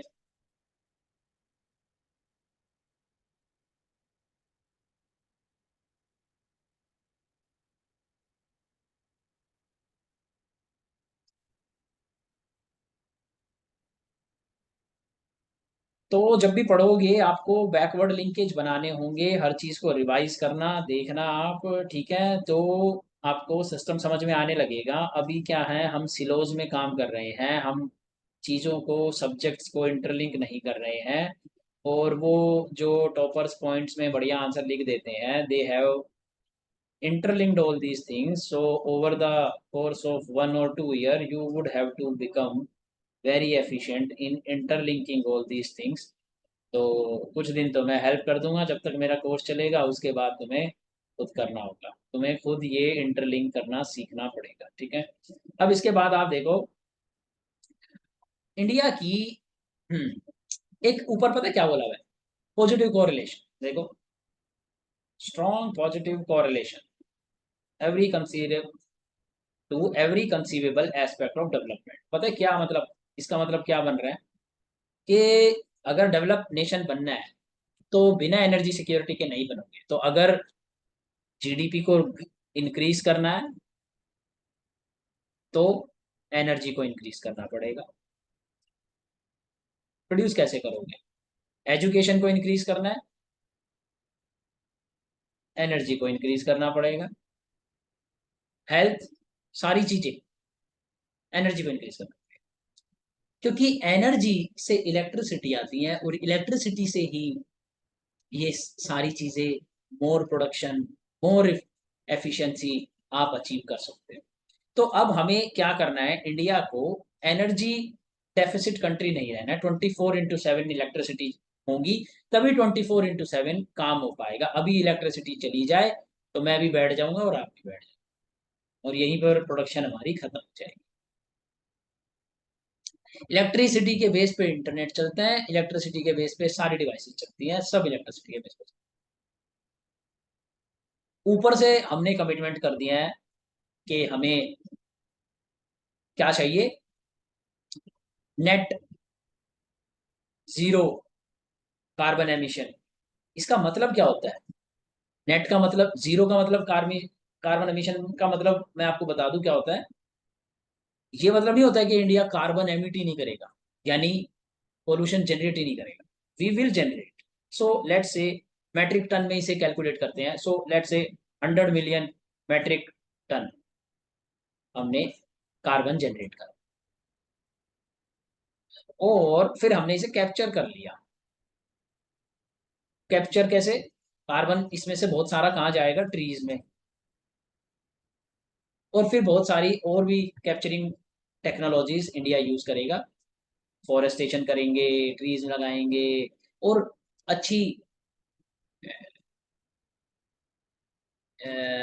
ट्यूबलाइट जैसे कम एनर्जी कंज्यूम करेगी। जैसे 5 स्टार रेटिंग वाला एयर कंडीशन कम एनर्जी कंज्यूम करेगा, तो एमिट कम करना है और फिर उसे कैप्चर भी करना है। तो नेट जीरो का मतलब ये है कि हम कम से कम एमिट करके, और जितना एमिट कराओ सारा कैप्चर हो जाए, तो वो नेट जीरो। ठीक है। तो इंडिया को 2070 तक ये बनना है नेट जीरो। कैसे बने? इसका मतलब हमें चाहिए, ये आर्टिकल इकोनॉमिक सर्वे के ऊपर ही कमेंट कर रखा है इन्होंने। तो हमें चाहिए बेटा नेट कार्बन एमिशन जीरो। उसके लिए चाहिए हमें ग्रीन एनर्जी। ठीक है, ग्रीन एनर्जी चाहिए। ठीक है, ये देखो, अनाउंसमेंट टू नेट जीरो विकसित भारत। कौन सा भारत भाई? विकसित, जो net zero in green house gases emission 2070। Urgent need for India to transit to greener forms of energy और एनर्जी ट्रांजिशन। अच्छा, एक रिपोर्ट आई रिसेंटली, उसने बताया इंडिया की एनर्जी डिमांड जो होगी डबल हो जाएगी 2040 तक। तो अभी मुझे जितनी इलेक्ट्रिसिटी चाहिए अपनी कंजम्पशन के लिए, वो डबल होने वाली है। तो यानी हमें सप्लाई रेडी रखनी होगी पहले से ही। एक और चीज, यूरोपियन यूनियन और यूएस पर पर्सन कितना किलोवाट यूज करते हैं एनर्जी? 34,000। और इंडिया 7,000। तो यानी इंडिया की समथिंग 14,000 KWH आपकी एनर्जी की डिमांड बढ़ने वाली है। और एट द सेम टाइम हमें एनर्जी जो है ग्रीन ट्रांजिशन भी रखनी है। तो इसके लिए सजेशंस हैं, क्या क्या हैं, क्या करें कैसे नहीं करें। ठीक है, कुछ इसमें सजेशंस ये देखिए आप। दो तरीके से काम करेगा इंडिया। रिन्यूएबल एनर्जी फेज करनी है, यानी सोलर पावर और विंड से जो एनर्जी आए वो आपको यूज करनी है। और एनर्जी एफिशिएंसी, यानी हमें डिवाइस भी 5 स्टार रेटिंग वाली ऐसी ऐसी डिवाइसेस लगानी है जो एनर्जी एफिशिएंट हो। इसके लिए काफी सारी चीजें, कुछ स्कीम्स चलाई गवर्नमेंट ऑफ इंडिया ने। जैसे एनर्जी कंजर्वेशन बिल्डिंग कोड, इस तरीके से बिल्डिंग डिजाइन करना कि जिसके अंदर इलेक्ट्रिसिटी, गवर्नमेंट की बिल्डिंग्स बिल्डिंग कोड के अकॉर्डिंग होती है एनर्जी कंजर्वेशन, गवर्नमेंट बिल्डिंग्स। और प्राइवेट के लिए भी आजकल वो यही बोलते हैं कि आपको कितनी बड़ी विंडो चाहिए, सनलाइट कहाँ से आएगी, क्योंकि सनलाइट आएगी तो आप बल्ब नहीं स्विच ऑन करोगे। अगर कूल रहेगी आपकी बिल्डिंग तो आप एसी कम यूज करोगे, तो इससे आपकी एनर्जी कंजम्पशन कम हो। जैसे शून्य लेबलिंग प्रोग्राम, ये कौन से बिल्डिंग है जो शून्य कंजम्पशन करती हैं, या ऐसी प्रोडक्ट्स कौन से हैं जो शून्य कंजम्पशन करते हैं, जीरो कंजम्पशन, जीरो एमिशन करते हैं, जीरो एनर्जी कंज्यूम करते हैं। स्टैंडर्ड्स एंड लेबलिंग, जैसे 3 star 5 star rating on appliances. ठीक है, energy efficiency pump set in agriculture. ठीक है बेटा, अब तो सोलर पंप भी आ गए हैं, सोलर एनर्जी से वो वही यूज कर लेते हैं और फार्म के अंदर और उसी को कर लेते हैं। 80% आज भी इंडिया की एनर्जी फॉसिल फ्यूल से आती है। ठीक है, reason being intermittency of renewable energy. Intermittency पता है क्या होती है? कि सोलर एनर्जी सिर्फ दिन में होगी, रात को नहीं होगी। विंड एनर्जी जब विंड होगी तब होगी। अगर आप चाहते हो कि दिन सोलर एनर्जी आप यूज कर पाओ इवन आफ्टर सनसेट, तो आपको बैटरी चाहिए। तो बैटरी के अंदर वो एनर्जी स्टोर कर सकते हो। अब इंडिया के पास बैटरी स्टोरेज की टेक्नोलॉजी अच्छी नहीं है, तो इंडिया को टेक्नोलॉजिकल ट्रांसफर चाहिए, फॉरेन कंट्रीज से नेगोशिएट करना पड़ेगा, टेक्नोलॉजी ट्रांसफर लेना पड़ेगा और इंडिया में बैटरी प्रोडक्शन पे काम करना पड़ेगा। ये चीज आपको ये भी बताती है कि किस कंपनीज के स्टॉक्स फ्यूचर में ग्रो कर सकते हैं, जैसे बैटरीज के। क्योंकि हमारा का पूरा पूरा का पूरा कमिटमेंट 2070 का रिन्यूएबल्स पर डिपेंडेंट है, रिन्यूएबल्स इंटरमिटेंसी पे डिपेंडेंट है, इंटरमिटेंसी बैटरीज पर डिपेंडेंट है। तो आपको ये सारा काम करना पड़ेगा। ठीक है। अब कुछ और कंसेप्ट है इसमें, इनके आपको बनाने होते हैं backward linkage. Round the clock अगर आपको चाहिए इंटरमिटेंसी की प्रॉब्लम सॉल्व करनी है तो बैटरीज चाहिए। देखो, storage to tackle intermittency. So therefore coal की जरूरत अब भी है। तो अब कोल को क्या कर सकते हैं, कोल को कुछ टेक्नोलॉजीज हैं जिससे हम कोल को कोल गैसिफाई कर सकते हैं। तो कोल गैसिफिकेशन से जो एनर्जी आती है उससे डस्ट नहीं प्रोड्यूस होता और पोल्यूशन में एडिशन कम होगी। फिर आपको इन टर्म्स के बारे में पता होना चाहिए, ये क्या होता है।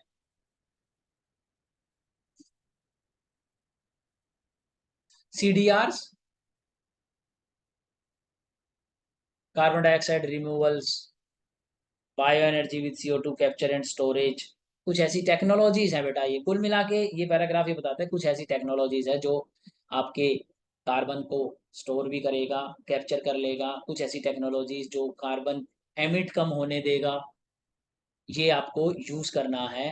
क्योंकि अभी भी इंडिया 80% डिपेंडेंट है। जब तक कि इंटरमिटेंसी की प्रॉब्लम सोल्व नहीं हो जाती, हम लोग कोल पर डिपेंडेंट है। तो कोल पर डिपेंडेंट है तो साथ साथ हमें ये भी काम करना होगा कि हम कोल से जो एनर्जी कंज्यूम कर रहे हैं, तो एक तो कोल से जब आप इलेक्ट्रिसिटी प्रोड्यूस करो तो वो लेस पोल्यूशन प्रोड्यूस करे, और जब प्रोड्यूस भी कर दे तो उसे आप कैप्चर कर पाओ। ठीक है बेटा। अब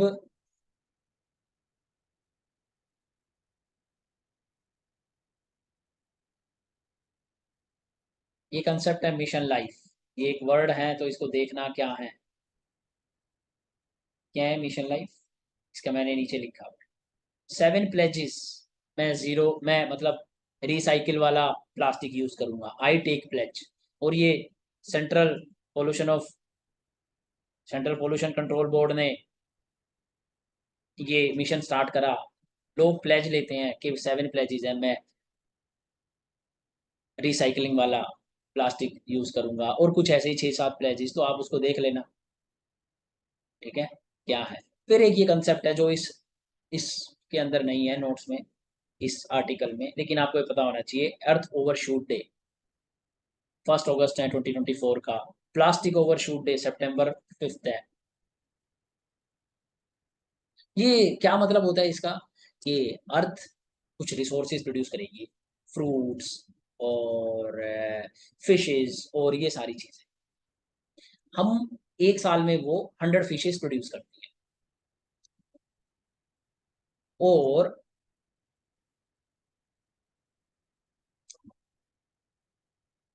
दोबारा से अगले साल January 1 को वो 100 फिशेस प्रोड्यूस करेगी। तो अर्थ की कैपेसिटी है 100 फिशेस, और हमें वो साल भर चलानी है।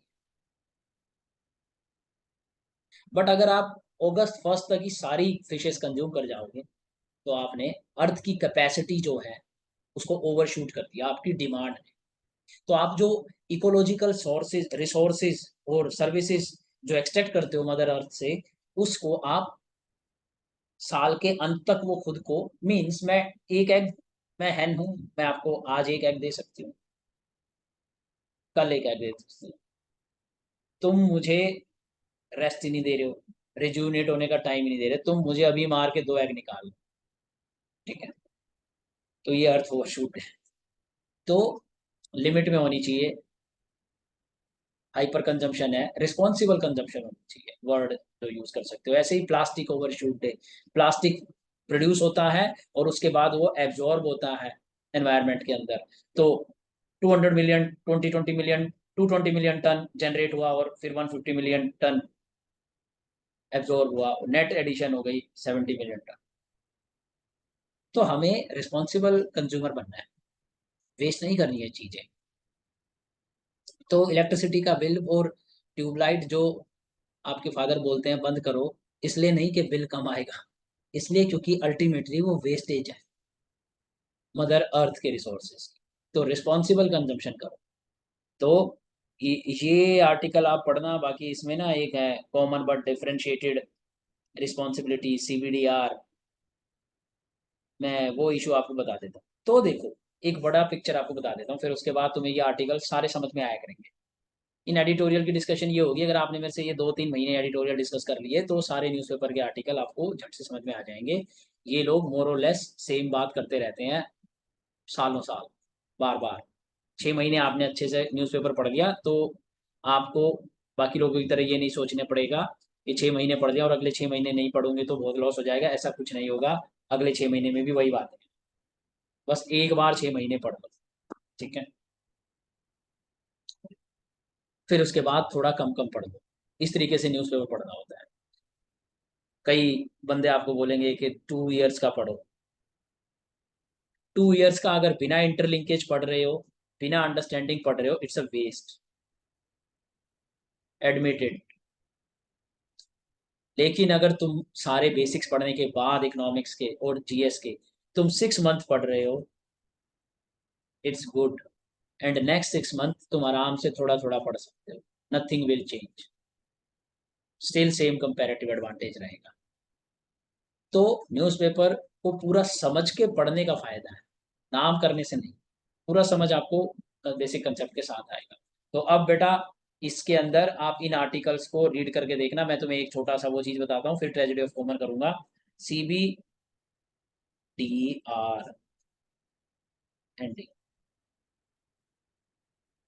कंसेप्ट, ये पेरिस में एग्रीमेंट हुआ था कि पोल्यूशन को कैसे कंट्रोल करना है। तो रिस्पॉन्सिबिलिटी होनी चाहिए कि आप gas green house gas emission reduce करेंगे हर पर्टिकुलर कंट्री। तो ये जो कंट्रीज हैं, डेवलप्ड कंट्रीज, और ये हमारी अंडर डेवलप्ड कंट्रीज, तो इन्होंने वर्ल्ड वॉर से पहले ही इंडस्ट्रियल रेवोल्यूशन यूरोप में और US में हो चुका था। इन लोगों ने तबाह के पोल्यूशन जनरेट करा, बहुत पोल्यूशन जनरेट करा। और हमारे इकोनॉमिक्स में एक कुजनेट्स कर्व होता है जो कि यू शेप्ड होता है। तो GHG लिख लो यहाँ पे, या एनवायरनमेंट लिख लो, या CO2 लिख लो, कुछ भी लिख लो। मतलब जैसे ही GDP एक देश की बढ़ती है तो पहले वो कार्बन एमिशन बढ़ाता है और फिर गिरने लग जाता है, ठीक है। तो ये लोग तो बन गए भाई डेवलप्ड, और फिर उन्होंने अपनी प्रोडक्शन के लिए जो गंदे वाले काम थे ना वो कर दिए साउथ एशिया में शिफ्ट। मैन्युफैक्चरिंग वाले वहां पर बैठ के AC के रूम में डिजाइन कर रहे हैं बस। तो ये लोग तो पोल्यूशन जनरेट करते नहीं, अब इनको चाहिए पोल्यूशन फ्री वर्ल्ड। तो ये क्या बोल रहे हैं, बीच में लेके आ रहे हैं बॉडी, UNFCCC। यहाँ पर सब बैठते हैं, बोलते हैं पोल्यूशन कम करना है, करना है, ठीक है, हमने हमें भी करना है, करना है, सबने करना है। तो वो बोलते हैं कि चलो भाई पोल्यूशन कम करते हैं। तो आप क्या करो, टारगेट देते हैं तुम्हारी कंट्री को, कोई 100 मिलियन टन या मतलब कोई भी नंबर, इतना पोल्यूशन आपको, CO2 आपको रिड्यूस करना है। मेरे को भी करना है, मैं तो कर लूंगी, मेरे बंदे तो रिच हैं, मैं टैक्स भी लगा सकती हूँ, मेरे पास रेवेन्यू भी बहुत ज्यादा है। क्यों? मेरी इकोनॉमी का साइज तो 40 ट्रिलियन है, डॉलर 40 ट्रिलियन। इंडिया तो अभी 3-4 के बीच में डोल रहा है, और वो भी झूठ है, आधा गवर्नमेंट डेटा झूठ है। तो अब इसका 11% लेते हैं गवर्नमेंट ऑफ इंडिया, और ये 40 ट्रिलियन का 11% या 5 भी लेंगे तो कितना सारा है। तो भाई ये तो कर लेंगे, इन्होंने सेम टारगेट दे दिया हमें, इन ये भी 100 यूनिट्स रिड्यूस करेंगे CO2 की, हम भी। ये हमने ऑब्जेक्ट कर दिया, हमने कहा आप तो ऑलरेडी डेवलप्ड हो, सुपिड नहीं है, हमने ही पढ़े हैं ये कर। Common but differentiated responsibility, so India will reduce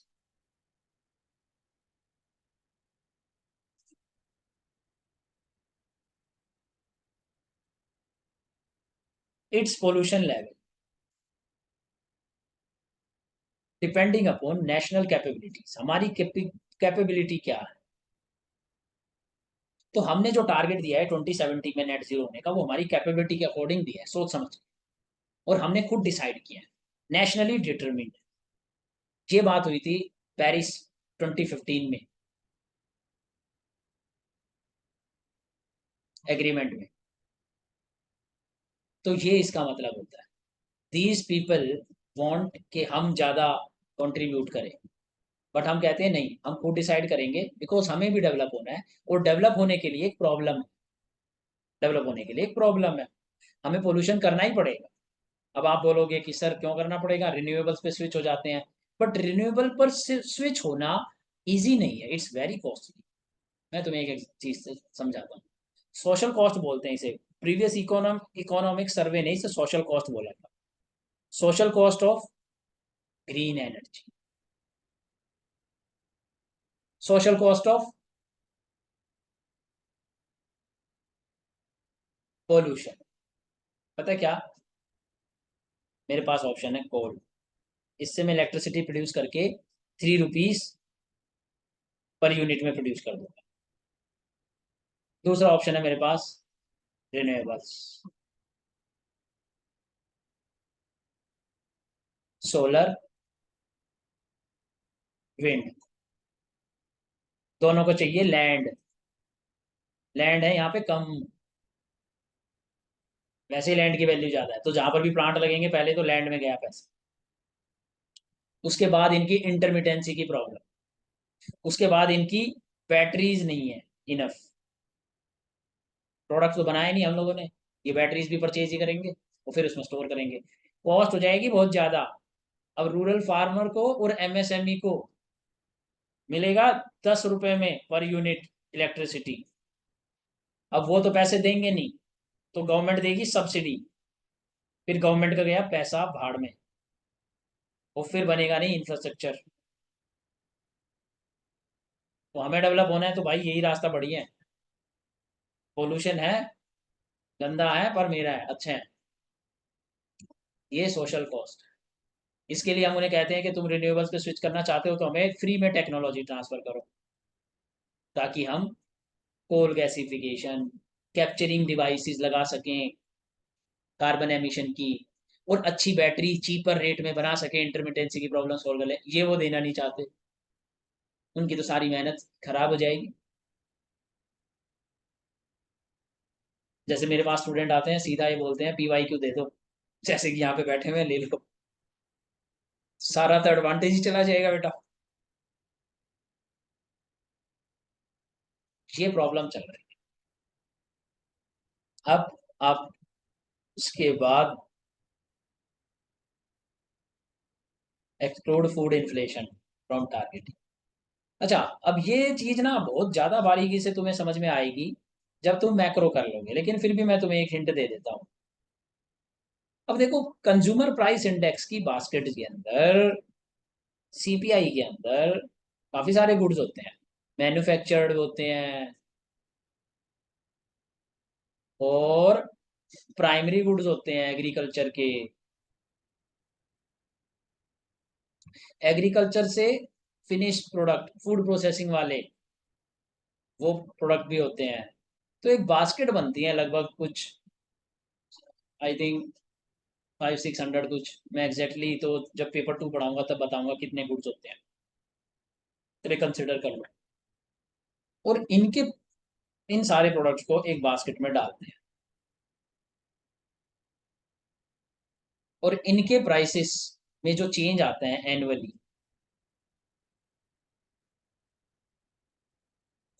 या क्वार्टरली या मंथली, कैसे भी तुम मेजर कर सकते हो।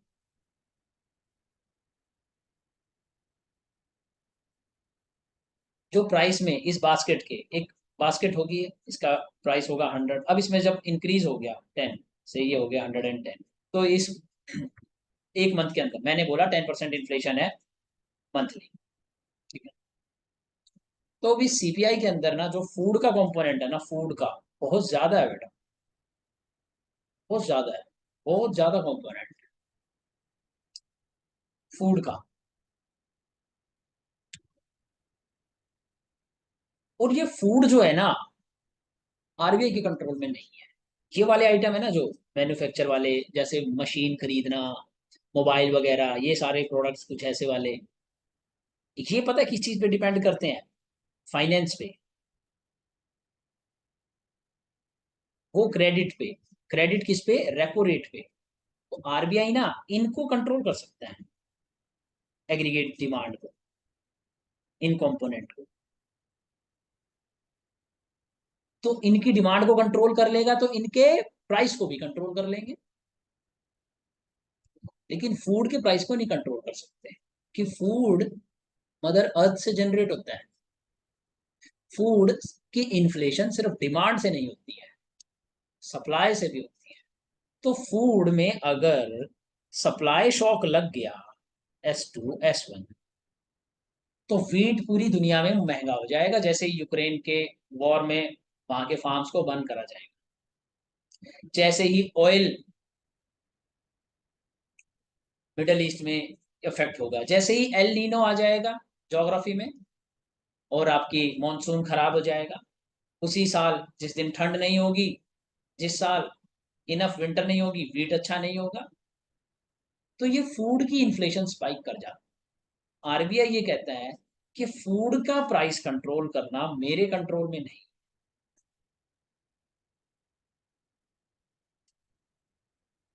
तो आप इस सीपीआई की बास्केट से इसे प्लीज निकाल दो, क्योंकि सिर्फ फूड में सप्लाई शॉक लगा, और ये जो मर्चेंडाइज एक्सपोर्ट गुड्स हैं, ये जो लोन पर बेस्ड डिमांड है,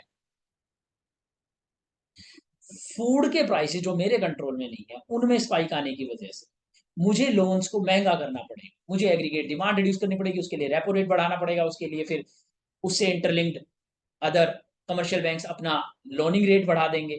इससे पता है क्या होगा? इन गुड्स की डिमांड पर अफेक्ट पड़ेगा, और इनकी अफेक्ट डिमांड पर पड़ने से पता है किस पर पड़ेगा? इंडस्ट्री पर। इंडस्ट्री के गुड्स नहीं प्रोड्यूस हो पाए, सेल नहीं होंगे। जब सेल नहीं होंगे तो वो इन्वेस्ट कम करेंगे, इन्वेस्ट कम करेंगे तो फिर एम्प्लॉयमेंट और जीडीपी की क्राइसिस आएगी। और इसका पीछे रीजन क्या था? कि फूड में इन्फ्लेशन हो गई थी। तो फूड क्योंकि इसके अंदर है, बास्केट के अंदर, और मेजर कंपोनेंट है, तो सीपीआई बढ़ गया था। और सीपीआई जब भी 6% से क्रॉस करेगा, मुझे एक्शन लेना पड़ेगा।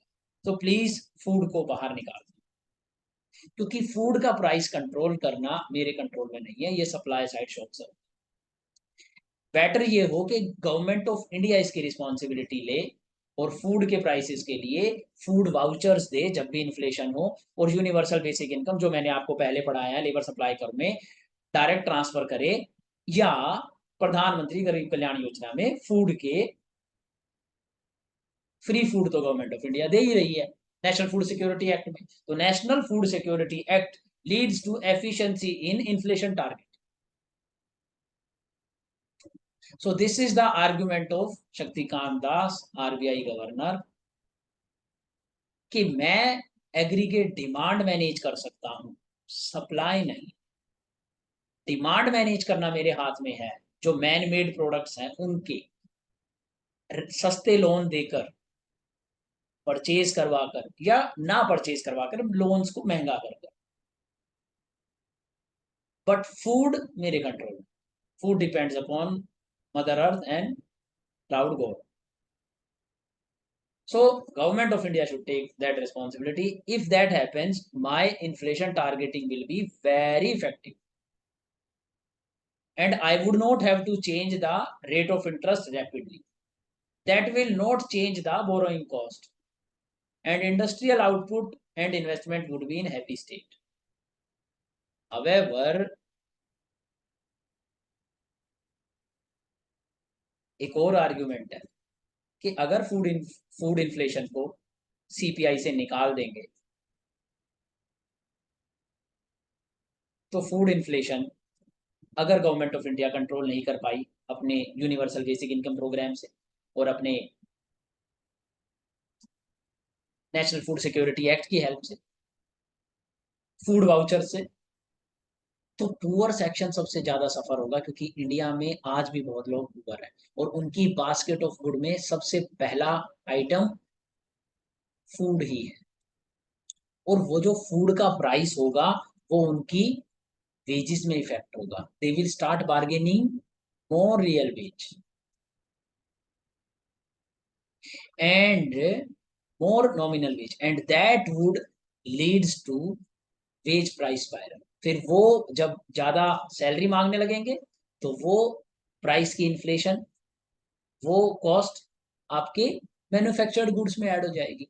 तो कैसे भी कान को पकड़ लो, ऐसे या ऐसे वो फूड की इन्फ्लेशन अफेक्ट करेगी नॉन फूड की इन्फ्लेशन को भी, until and unless government comes up with a plan that it is willing to give free food vouchers, it is willing to give universal basic income, and at the same time with these what public will demand food, and food को supply shock लगा है but उससे कोई फर्क नहीं पड़ेगा।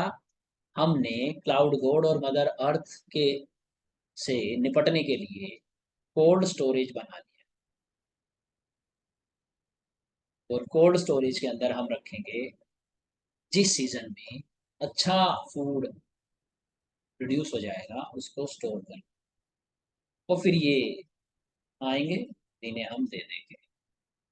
अब ये सब करने के लिए चाहिए आपको रेवेन्यू, गवर्नमेंट ऑफ इंडिया का टैक्स कलेक्शन। इसीलिए आजकल गवर्नमेंट ऑफ इंडिया बहुत अग्रेसिव है। Taxes are rapidly rising. Short term capital gain tax stock market पे भी लगा दिया, सैलरीड इनकम पर भी टैक्स है, जीएसटी पे पर भी, और टैक्स रेट्स इंक्रीज हो रहे हैं, हर जगह पे टैक्स है, रियल एस्टेट पे भी टैक्स लगा। ये सब revenue and then this, and this is how it is all connected, और रियल वर्ल्ड में ये इकोनॉमिक्स चल रही है जो हम पढ़ा रहे हैं।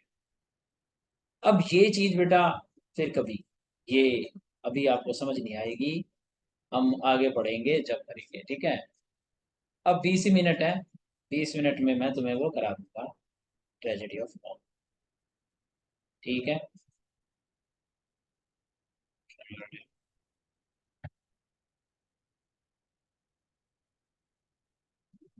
तो So, हाँ बोलो बेटा।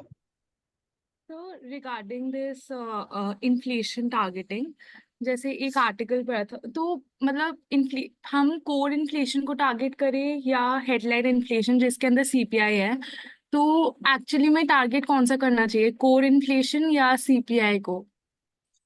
देखो इस आर्टिकल को आप अच्छे से पढ़ना, इसमें एक आईडीएफसी फर्स्ट का बंदा है मैनेजर, सेन गुप्ता, गौरव सेन गुप्ता, उसने यही बात बोली है। ये आर्टिकल बेटा पढ़ने हैं, मैंने तो तुम्हें इजी बनाया है, यस सर, वो ठीक पढ़े। है, बट आपको रीड जरूर करना है, ठीक है। अब मैं बताता हूँ तुम्हें क्या जो तुम पूछना चाह रही हो। देखो,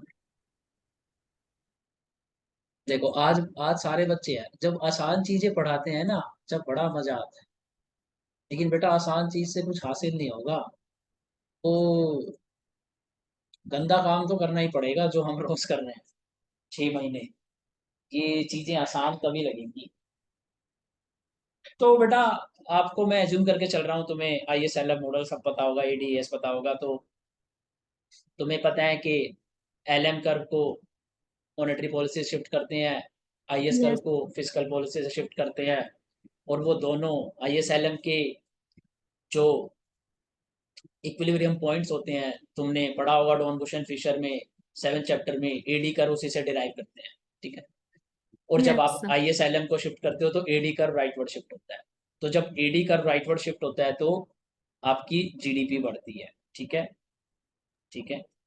ये आपका एडीएस डायग्राम प्राइस, और ये मैं इजी वाला बना रहा हूँ, बहुत सिंपल वाला, थोड़ा और कॉम्प्लिकेटेड है लेकिन सिंपल बना रहा हूँ तुम्हें समझाने के लिए, ठीक है।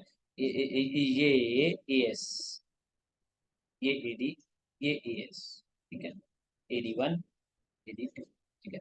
ये एडी 2 पता है कैसे आया है, मॉनेटरी पॉलिसी शक्तिकांत दास की, एलएम राइटवर्ड शिफ्ट करा, और आईएस कर्व में क्या हुआ होगा देखो, ये सब एल एम। बेटा जिनको समझ नहीं आ रहा कोई बात नहीं, आएगा यही कराएंगे अगले हफ्ते से, ठीक है। ये इंटरेस्ट रेट, ये इंटरेस्ट रेट, I2 I1, ये वाई, यस सर। ठीक है। हम्म। तो ये बंदा बाय द वे इसे पता है जो तुम पढ़ के आए हो कीनीजन मॉडल, ये बास्टर्ड कीनीजन होते हैं, ये इसको बास्टर्ड कीनीजनिज्म मॉडल बोलते हैं। इसमें एक चीज एज्यूम होती है कि प्राइसेस कांस्टेंट। तो LM जो इंक्रीज हुआ है वो मनी सप्लाई M1 से M2 कराया आपने, यस सर। और M1 M2 मनी सप्लाई जो होता है आपका high borrowed money multiply with money multiplier होता है। चाहे तो तुमने ये इंक्रीज करा होगा या ये करा होगा, ये रेपो रेट में चेंज करके तुम मनी मल्टीप्लायर इंक्रीज कर सकते हो, तो तुमने मनी सप्लाई इंक्रीज करी है। और ये अब इसका इफेक्ट ना AD AS पे आता है, AS पे नहीं आता, AD पे आता है। तो AD में देखो आपका ना प्राइस इंक्रीज हो गई, P2 P1, ठीक है, प्राइस इंक्रीज हो गया जब आपने A1 से A2 AD हुआ, और ये हुआ मॉनेटरी पॉलिसी एक्सपेंशन की वजह से, ठीक है। Yes sir. तो शक्तिकांत दास ये कह रहा है कि ये A2 को मैं वापस ला सकता हूँ जब ये प्राइस लेवल आपने बोल दिया 6%, 6%। ये P2 6% है, दिखाई दे रहा है ना, गंदा सा बनाया है 6%, ठीक है। Yes sir. अगर ये 6% गया, ये P1 है 2%, AD राइटवर्ड शिफ्ट होने की वजह से, तो मैं इस AD2 को नीचे ला सकता हूँ। मैं क्या करूंगा, कॉन्ट्रेक्शनरी मॉनेटरी पॉलिसी। तो बट सर लेकिन अगर अगर ये A2 ना होता,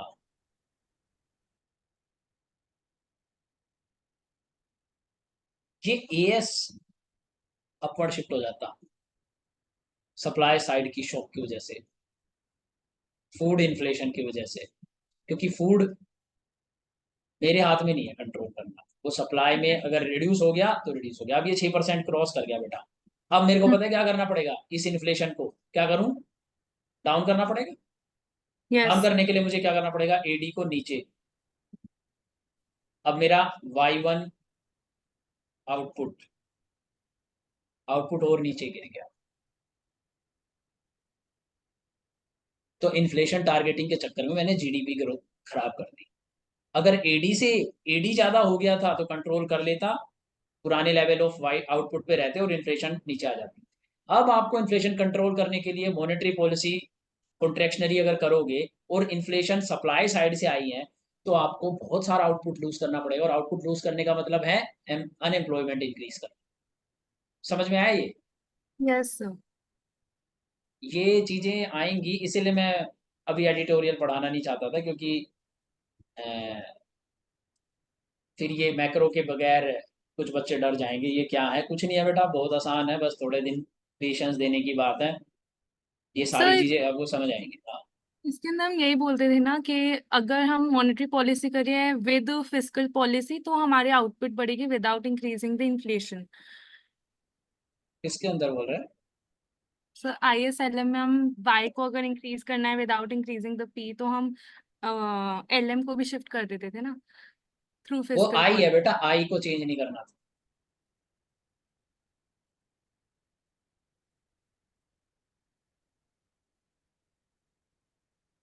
ये तो आई चेंज नहीं हुआ ना, आई होता है ना वाई एक्सिस पे तो, okay yes sir yes.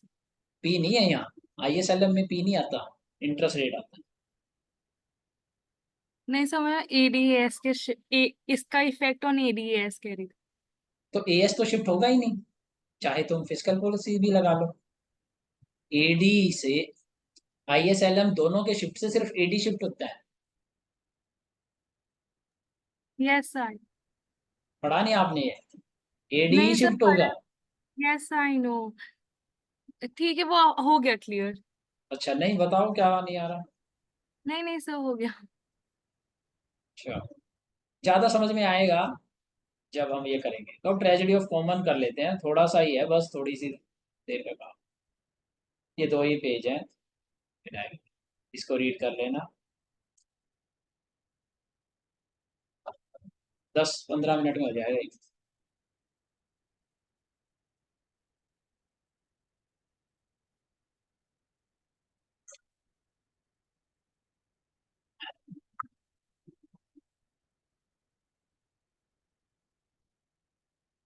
Tragedy of common में पता है क्या है? स्टोरी सुन लो पहले, इंट्यूशन। एक ग्रेजिंग लैंड है कॉमन, एक विलेज के अंदर। और वहां पे सब लोग, काव इकोनॉमी है, काव डोमेस्टिकेट करते हैं। और उस ग्रेजिंग लैंड पे आपको इंट्यूशन लगानी है, जितनी ज्यादा काव होंगी पर काव ग्रास रिड्यूस होती जाएगी, तो फिर हर काव मिल्क कम देगी। ठीक है। और उस मिल्क की एक वैल्यू होगी कि कोई पर्टिकुलर प्राइस होगा, 100 rupees per litre. So if the cow is producing 1 liter, then you are earning 100 rupees. If it is producing half liter, then you are earning 50 rupees. Now there is no property right. Common hai, everybody has right. So therefore you are one of the cow, you are one of the investor, you are speculating, you are considering a decision that you can buy a cow at 50 rupees. The price of the cow is constant 50 rupees. So if one more cow comes in the village, it will eat grass, and that grass would come from the sharing of by the other cows. So बाकी सारी cows का share reduce हो जाएगा, तो उनके milk की value reduce हो जाएगी। सो लेट से मैंने एक काव परचेज कर ली। अब वो सारी काउस 100 रुपीज का मिल्क प्रोड्यूस कर रही थी। अब ये काव आने से नई वाली, उन काउस को इसको भी शेयर देना पड़ेगा, इक्वल इक्वल शेयर। तो अब इसके पास भी कुछ ग्रास आ गई, अब उनका फूड रिड्यूस हो गया, तो अब वो मिल्क प्रोड्यूस कर रही है 80 रुपीज का। अब ये काव भी 80 रुपीज का कर रही है। अब एक आप कंसिडर कर रहे हो, इस पे मुझे प्रॉफिट हो रहा है 30 रुपीज का। 80 रुपीज रेवेन्यू, 50 रुपीज मेरी काव की कॉस्ट। अब मैं सोच रहा हूँ कि एक और काव ले लूँ। एक और काव मैं अगर ले लूंगा तो मुझे 50 रुपीज पे करने पड़ेंगे, लेकिन वो काव आने के बाद बाकी सारी काव का ग्रास कंजम्पशन रिड्यूस कर देगी। अब वो काव 70 की वैल्यू प्रोड्यूस कर रही है। और नॉट जस्ट दैट काउ, हम हर बार, एजम्पशन है यहाँ पे, सारी काउस को इक्वल फूड देते हैं।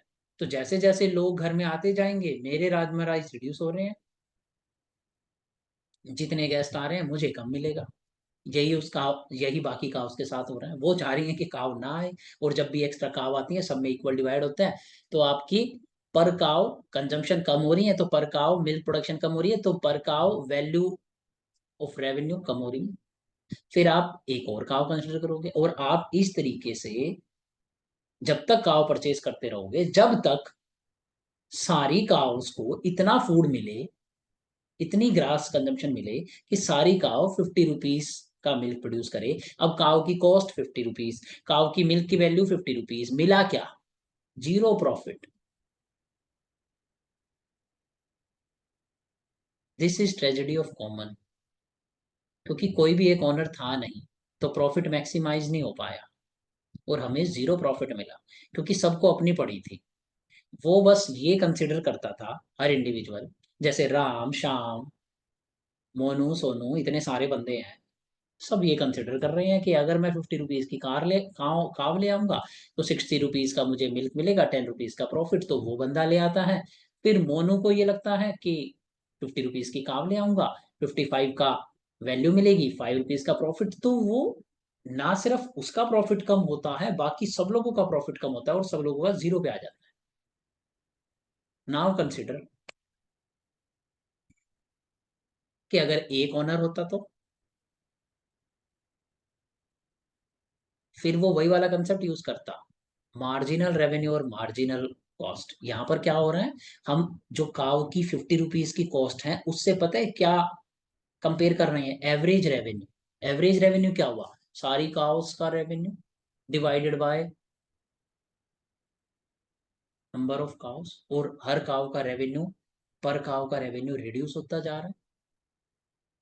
तो यहाँ पर हम जब तक नंबर ऑफ काउस को परचेज करते रहते हैं, जब तक cost of cow equal to average revenue, यानी हर काउ पर जो रेवेन्यू है उसके इक्वल ना हो जाए, ये तो प्रॉफिट मैक्सिमाइजिंग कंडीशन नहीं हो सकती। इसमें तो आपको प्रॉफिट जीरो मिलेगा। रादर मुझे क्या करना चाहिए था, मार्जिनल कॉस्ट जो कि कांस्टेंट है 50, उससे कंपेयर करना था मार्जिनल रेवेन्यू। जैसे कि फर्स्ट काउ परचेज करी, 100 का रेवेन्यू आया, और मेरी मार्जिनल कॉस्ट 50, तो मेरा प्रॉफिट है। अब सेकंड काव को लेके आया, सेकंड काव को लाने से मेरा क्या हुआ बेटा, सेकंड काव लाने से दोनों में फूड डिवाइड हो गया। अब दोनों क्या प्रोड्यूस करेंगी, 90 रुपीज का। दोनों काव कितना प्रोड्यूस कर रही है, बताओ मुझे, 90 का, 90 की वैल्यू का मिल्क, और कंपेयर कर रहा हूं 50 से। ये दोनों 90 का कर रही है प्रोड्यूस, तो ये एवरेज रेवेन्यू 90 है, और मेरा मार्जिनल कॉस्ट 50 है, 50-50 की भाई। तो तुम्हें यही लग रहा है ना कि AR से कंपेयर करें। MR क्या हुआ है यहाँ पे, 100 था, और अब MR कितना हो गया बेटा,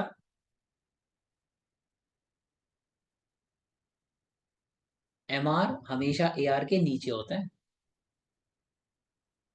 तो अगर एक और काव आने के बाद अब ये दोनों काव 90 का प्रोड्यूस कर रही है, तो बेटा टोटल हो गया रेवेन्यू 180, तो मार्जिनल रेवेन्यू हो गया 80।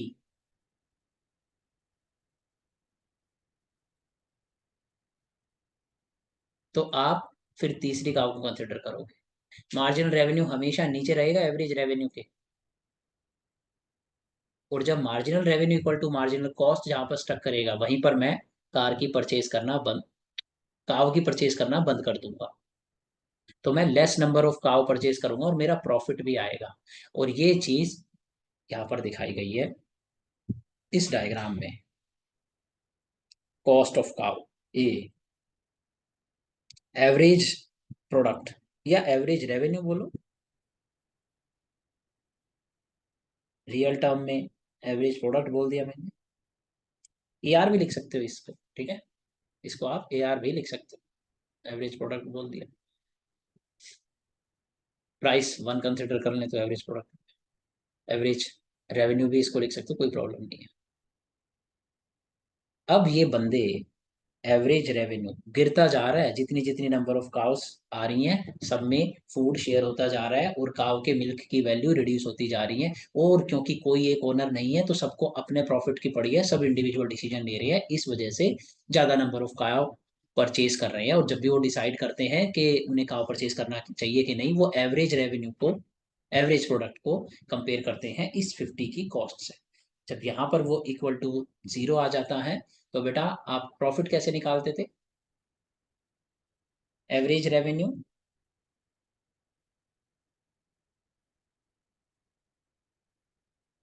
इनटू क्वांटिटी कर दो,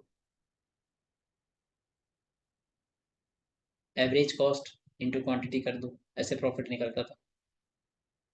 आपका कोई सरप्लस ही नहीं होगा। आपने सारी काव्स के लिए 50-50 रुपीज दे दिया है, और हर काव से आपको एवरेज रेवेन्यू 50-50 आया है, तो प्रॉफिट जीरो हो गया। अब ये है आपका मार्जिनल प्रोडक्ट, मार्जिनल रेवेन्यू। ये कब होगा, जब ट्रेजेडी ऑफ कॉमन ना हो, कोई एक इंडिविजुअल ए ओनर है। तो जब ए ओनर होगा, तो वो इस चीज को कंसिडर करने लगेगा, उसका दिमाग प्रॉफिट मैक्सिमाइजर की तरह चलेगा, कि एक काउ 100 की वैल्यू प्रोड्यूस करती है given the level of consumption, और उसके लिए 50 रुपीज। फिर जब दो काव आ जाएंगी, तो दोनों में फूड डिवाइड हो जाएगा। फूड जब डिवाइड हो जाएगा, तो दोनों की दोनों 90-90 प्रोड्यूस करने लगेगी वैल्यू। तो देखा जाए तो 90 है, इंडिविजुअली को तो लगेगा कि 90 मिल रहा है। अगर बहुत सारे लोग होंगे तो सबको इंडिविजुअली इंडिविजुअली लग रहा है, मेरी काव को तो दो बंदे हो गए ना, पहले बंदे की काव को 90 मिल रहा है, दूसरे की बंदे को काव को 90 मिल रहा है, उनको तो प्रॉफिट दोनों को 40-40 मिल रहा है। अगर मैं सिंगल ओनर हूं तो मुझे पहले प्रॉफिट 50 मिल रहा था।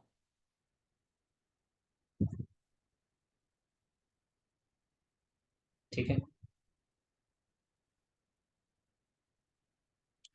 अब 180 माइनस 100,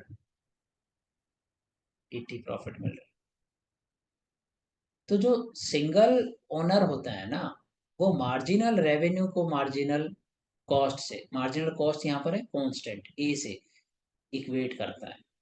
और मार्जिनल रेवेन्यू, मार्जिनल प्रोडक्ट आपको पता है एवरेज रेवेन्यू के हमेशा नीचे होगा, और इसलिए वो इंटरसेक्ट भी पहले करेगा, और इसलिए आपका ट्रेजेडी ऑफ कॉमन में एफिशिएंट आउटपुट लेस आएगा, इक्विलिब्रियम।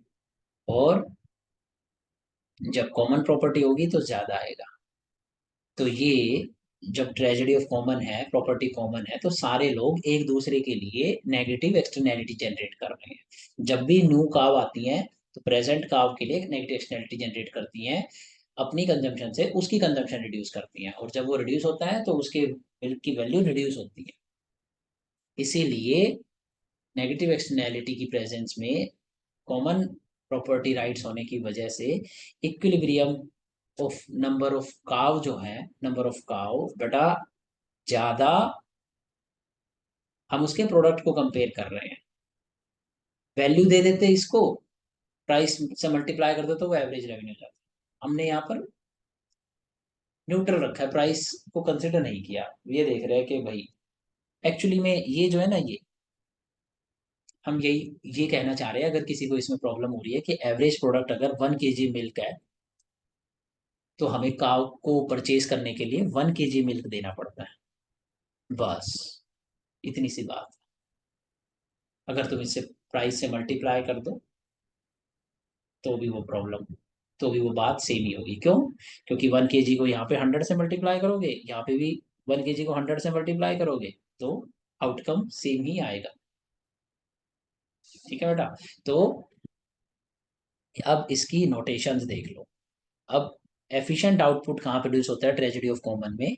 जहां पर एक इंडिविजुअल ओनर हो, तो कॉमन की प्रॉपर्टी होने की वजह से नेगेटिव एक्सटर्नैलिटी ना जनरेट होने दे बाकी काउस के लिए, वो प्रॉफिट मैक्सिमाइज करे। प्रॉफिट मैक्सिमाइजर यहाँ पर देखो आप, प्रॉफिट होगा ये, लेकिन इस केस में कोई प्रॉफिट नहीं है बेटा। यहाँ पर आप इतनी नंबर ऑफ काउस और एवरेज प्रोडक्ट, हर काउ जितनी ये काउस हैं ज्यादा कर रही है ना, ये ज्यादा काउस ज्यादा प्रोडक्ट, मीन्स ये 80 पर ही रुक जाएगा हर काव। जितनी ये नंबर ऑफ काव्स हैं, मान लीजिए ये 10 नंबर ऑफ काव्स हैं और इनका 50 प्राइस है, तो ये बेटा 30-30 पर काव है, ये सारा का सारा प्रॉफिट है।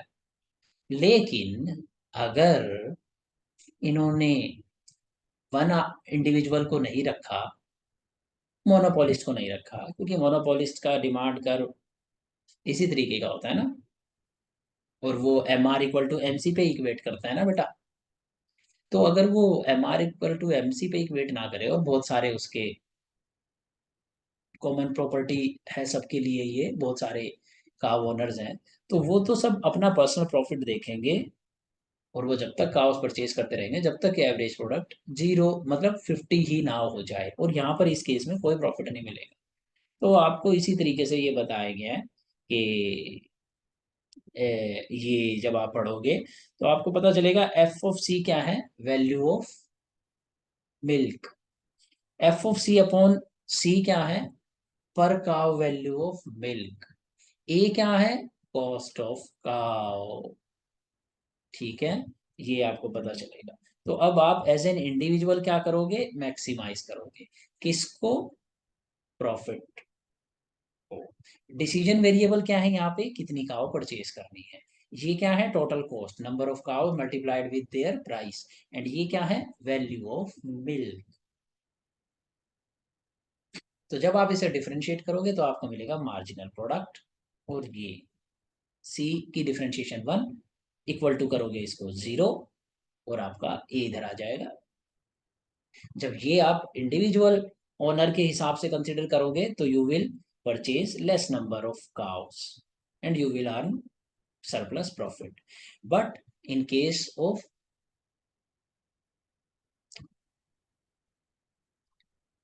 common property, you will keep comparing the cost of your cow. Every individual will keep comparing the cost of the cow, the average product the cow is producing. The average product कैसे हैं? Number, value of the milk cow is producing upon the number of cows. ये जब equal to ए हो जाएगा, तब आप production को, तब आप नंबर ऑफ काव परचेज करना बंद कर दोगे। ठीक है? ठीक है बेटा? Hello? Hello? Hello? Yes. Hello? ठीक है, तो ये क्या है? सी हैट, ये सी स्टार बोल लो, एफिशिएंट नंबर ऑफ काव। ये समझ में आ गया आपको? हेलो? Yes sir. अच्छा, चलो, अब किसी को डाउट है कुछ तो पूछ लो, वरना ये वाला आप करना। अब तुम्हारा एक असाइनमेंट और आ रहा है, और तुम्हारे असाइनमेंट में नेक्स्ट वीक देना शुरू करूंगा। एक सेकंड असाइनमेंट अब आएगा, फिर उसके बाद तीसरा असाइनमेंट आएगा। तो किसी को डाउट है? सर ट्रेजेडी ऑफ कॉमन्स में ये जो प्रॉफिट जीरो हो रहा है, इसमें इशू क्या है? मतलब कॉम्पिटिटिव मार्केट में भी प्रॉफिट जीरो होता है, हाँ, तो मतलब average revenue equals to cost होने में इशू क्या है? इशू ये है कि हम यहाँ पर प्रोड्यूसर की साइड से देख रहे हैं। प्रोड्यूसर क्या चाहता है? विलेज क्या चाहता है? प्रॉफिट चाहता है। मतलब प्रोड्यूसर का पॉइंट ऑफ देख रहे हैं हम लोग। हम ये नहीं देख रहे सोसाइटी का क्या हो रहा है, हम ये देख रहे हैं विलेज का भला किस में है, प्रॉफिट कहाँ से ज्यादा आएगा, मैक्सिमम कैसे आ सकता है। तो अगर ट्रेजेडी ऑफ कॉमन होगी तो उन्हें कुछ प्रॉफिट नहीं मिलेगा। वो लोग अपना प्रॉफिट मैक्सिमाइज कर पाएंगे। उनका वेलफेयर हम किस पॉइंट ऑफ, मतलब विलेज का वेलफेयर देख रहे हैं हम। विलेज का वेलफेयर इस चीज में हमने एज्यूम करा है कि उनका प्रॉफिट मैक्सिमाइज होना चाहिए। हमने ये एक प्रॉब्लम क्रिएट करी है कि हम यहाँ पर ये बताना चाह रहे हैं कि अगर कॉमन प्रॉपर्टी नहीं हुई तो विलेजर्स जो है अपना प्रॉफिट मैक्सिमाइज नहीं कर पाएंगे। इनफैक्ट वो जीरो प्रॉफिट अर्न करेंगे, और उसका रीजन होगा कि कॉमन प्रॉपर्टी है। कोई एक सिंगल ओनर होता तो लिमिटेड नंबर ऑफ काव्स को परचेज करता, लिमिटेड नंबर ऑफ काव को परचेज करता, तो हर काव पे वैल्यू ज्यादा मिलती और कॉस्ट कम होती और हम प्रॉफिट अर्न कर पाते। लेकिन क्योंकि कोई इंडिविजुअल डिसीजन मेकर नहीं है, हर कोई हीरो बन रहा है। ठीक है? हर कोई अपना इंडिपेंडेंट डिसीजन ले रहा है, तो हर कोई जब इंडिपेंडेंट डिसीजन ले रहा है उसे ये फर्क नहीं पड़ता है कि और एक्स्ट्रा काव आने से प्रॉफिट में कितनी गिरावट होगी, बाकी लोगों के प्रॉफिट में कितनी गिरावट होगी। क्योंकि बाकी लोगों के प्रॉफिट में कोई कितनी भी गिरावट होता रहे, मेरा प्रॉफिट पॉजिटिव है तब तक मैं बाय करूंगा। तो जब भी मैं इंडिविजुअल कॉमन प्रॉपर्टी के केस में जब कंसिडर करते हैं डिसीजन मेकिंग काव परचेज करने का, तो वो बाकी लोगों के प्रॉफिट को गिरा देते हैं। और हमें किस चीज में इंटरेस्ट है कि इस विलेज का एग्रीगेट प्रॉफिट मैक्सिमाइज हो। तो एग्रीगेट प्रॉफिट तो वो जीरो कर देते हैं जब individual decision makers common property को कंसिडर करके अपना पर्सनल इंटरेस्ट देखते हैं। हम चाहते हैं कि इस गांव में कुछ प्रॉफिट तो हो। प्रॉफिट ही नहीं है, फिर डोमेस्टिकेशन किस बात का? कुछ एक्सपोर्ट तो कर नहीं पाएंगे, जो मिल्क प्रोड्यूस करेगा कंज्यूम कर लेंगे। तो हम यहाँ पर किस पॉइंट ऑफ व्यू से देख रहे हैं? हम इस पॉइंट ऑफ व्यू से देख रहे हैं कि यहाँ पर एफिशिएंसी का मापदंड क्या है, पैरामीटर क्या है, कि that this village earns maximum profit and it can not if there is common property rights, but if there is an individual owner then they can produce profit. अब समझ आया आपको? हेलो? हेलो? समझ में आया बेटा? Yes sir. इसी को हम यहाँ पर एग्जाम्पल के फॉर्म में एक्सप्लेन कर रहे हैं कि how it is tragedy of common. ठीक है? और न्यूज़पेपर आर्टिकल की क्लास का टाइम मैं बता दूंगा, बट आपको ये थोड़ा सा माइंड सेट करना पड़ेगा। अगर आप करना चाहते हो तो आपको ये पेशेंस रखना पड़ेगा कि कई चीज़ें ऐसी होंगी जो मैक्रो और ग्रोथ की होंगी, वो तुम्हें अभी समझ नहीं आएंगी। जैसे सोलो मॉडल से कुछ रिलेट करके बता दिया, फिलिप्स कर्व से बता दिया, तो वो कई लोगों को हो सकता है ना समझ में आए। तो आपको घबराने की जरूरत नहीं है, वो फिर समझ में आएंगी बाद में जब मैक्रो कर लोगे। लेकिन अगर कोई करना चाहे तो कर लेना, मैं आपको बता दिया करूँगा। हफ्ते में 2-3 दिन हुआ करेगी मॉर्निंग में, तब आप कर लेना, तो आपका बेनिफिट हो जाएगा। अगर आपने जीएस कर रखा है तो वो इंटरलिंक हो जाएगा। मेजोरिटी हम इकोनॉमिक्स के आर्टिकल करा करेंगे, लेकिन बाकी भी कर लिया करेंगे कभी कभार। ठीक है, तो ठीक है बेटा। अब किसी को डाउट है? प्रेरणा पूछ रहे थे डाउट, अगर आपको ना आए तो बेटा फोन कर लेना आप, ठीक है? Alright sir. अभी भी ना हो, समझ ना आया हो तो फोन कर लेना, फिर तो मैं एक आराम बार से। आर्टिकल खुद पढ़ के फिर उसके बाद नहीं आएगा तो आई लुक। हाँ, आप एक बार उसे कर लेना, वरना कोई बात नहीं, मैं बता दूंगा। मैं जनरली सुबह ही पढ़ाया करूँगा एडिटोरियल की डिस्कशन, अगर आपको प्रोडक्टिव लगे, यूजफुल लगे तो कर लेना, वरना मुझे वैसे भी किसी को कराना है तो मैं कराऊंगा ही।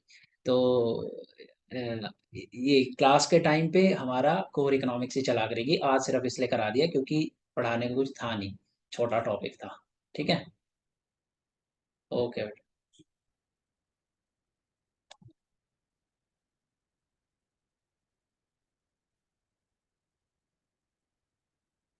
मुबाशिरा का कोई डाउट था शायद।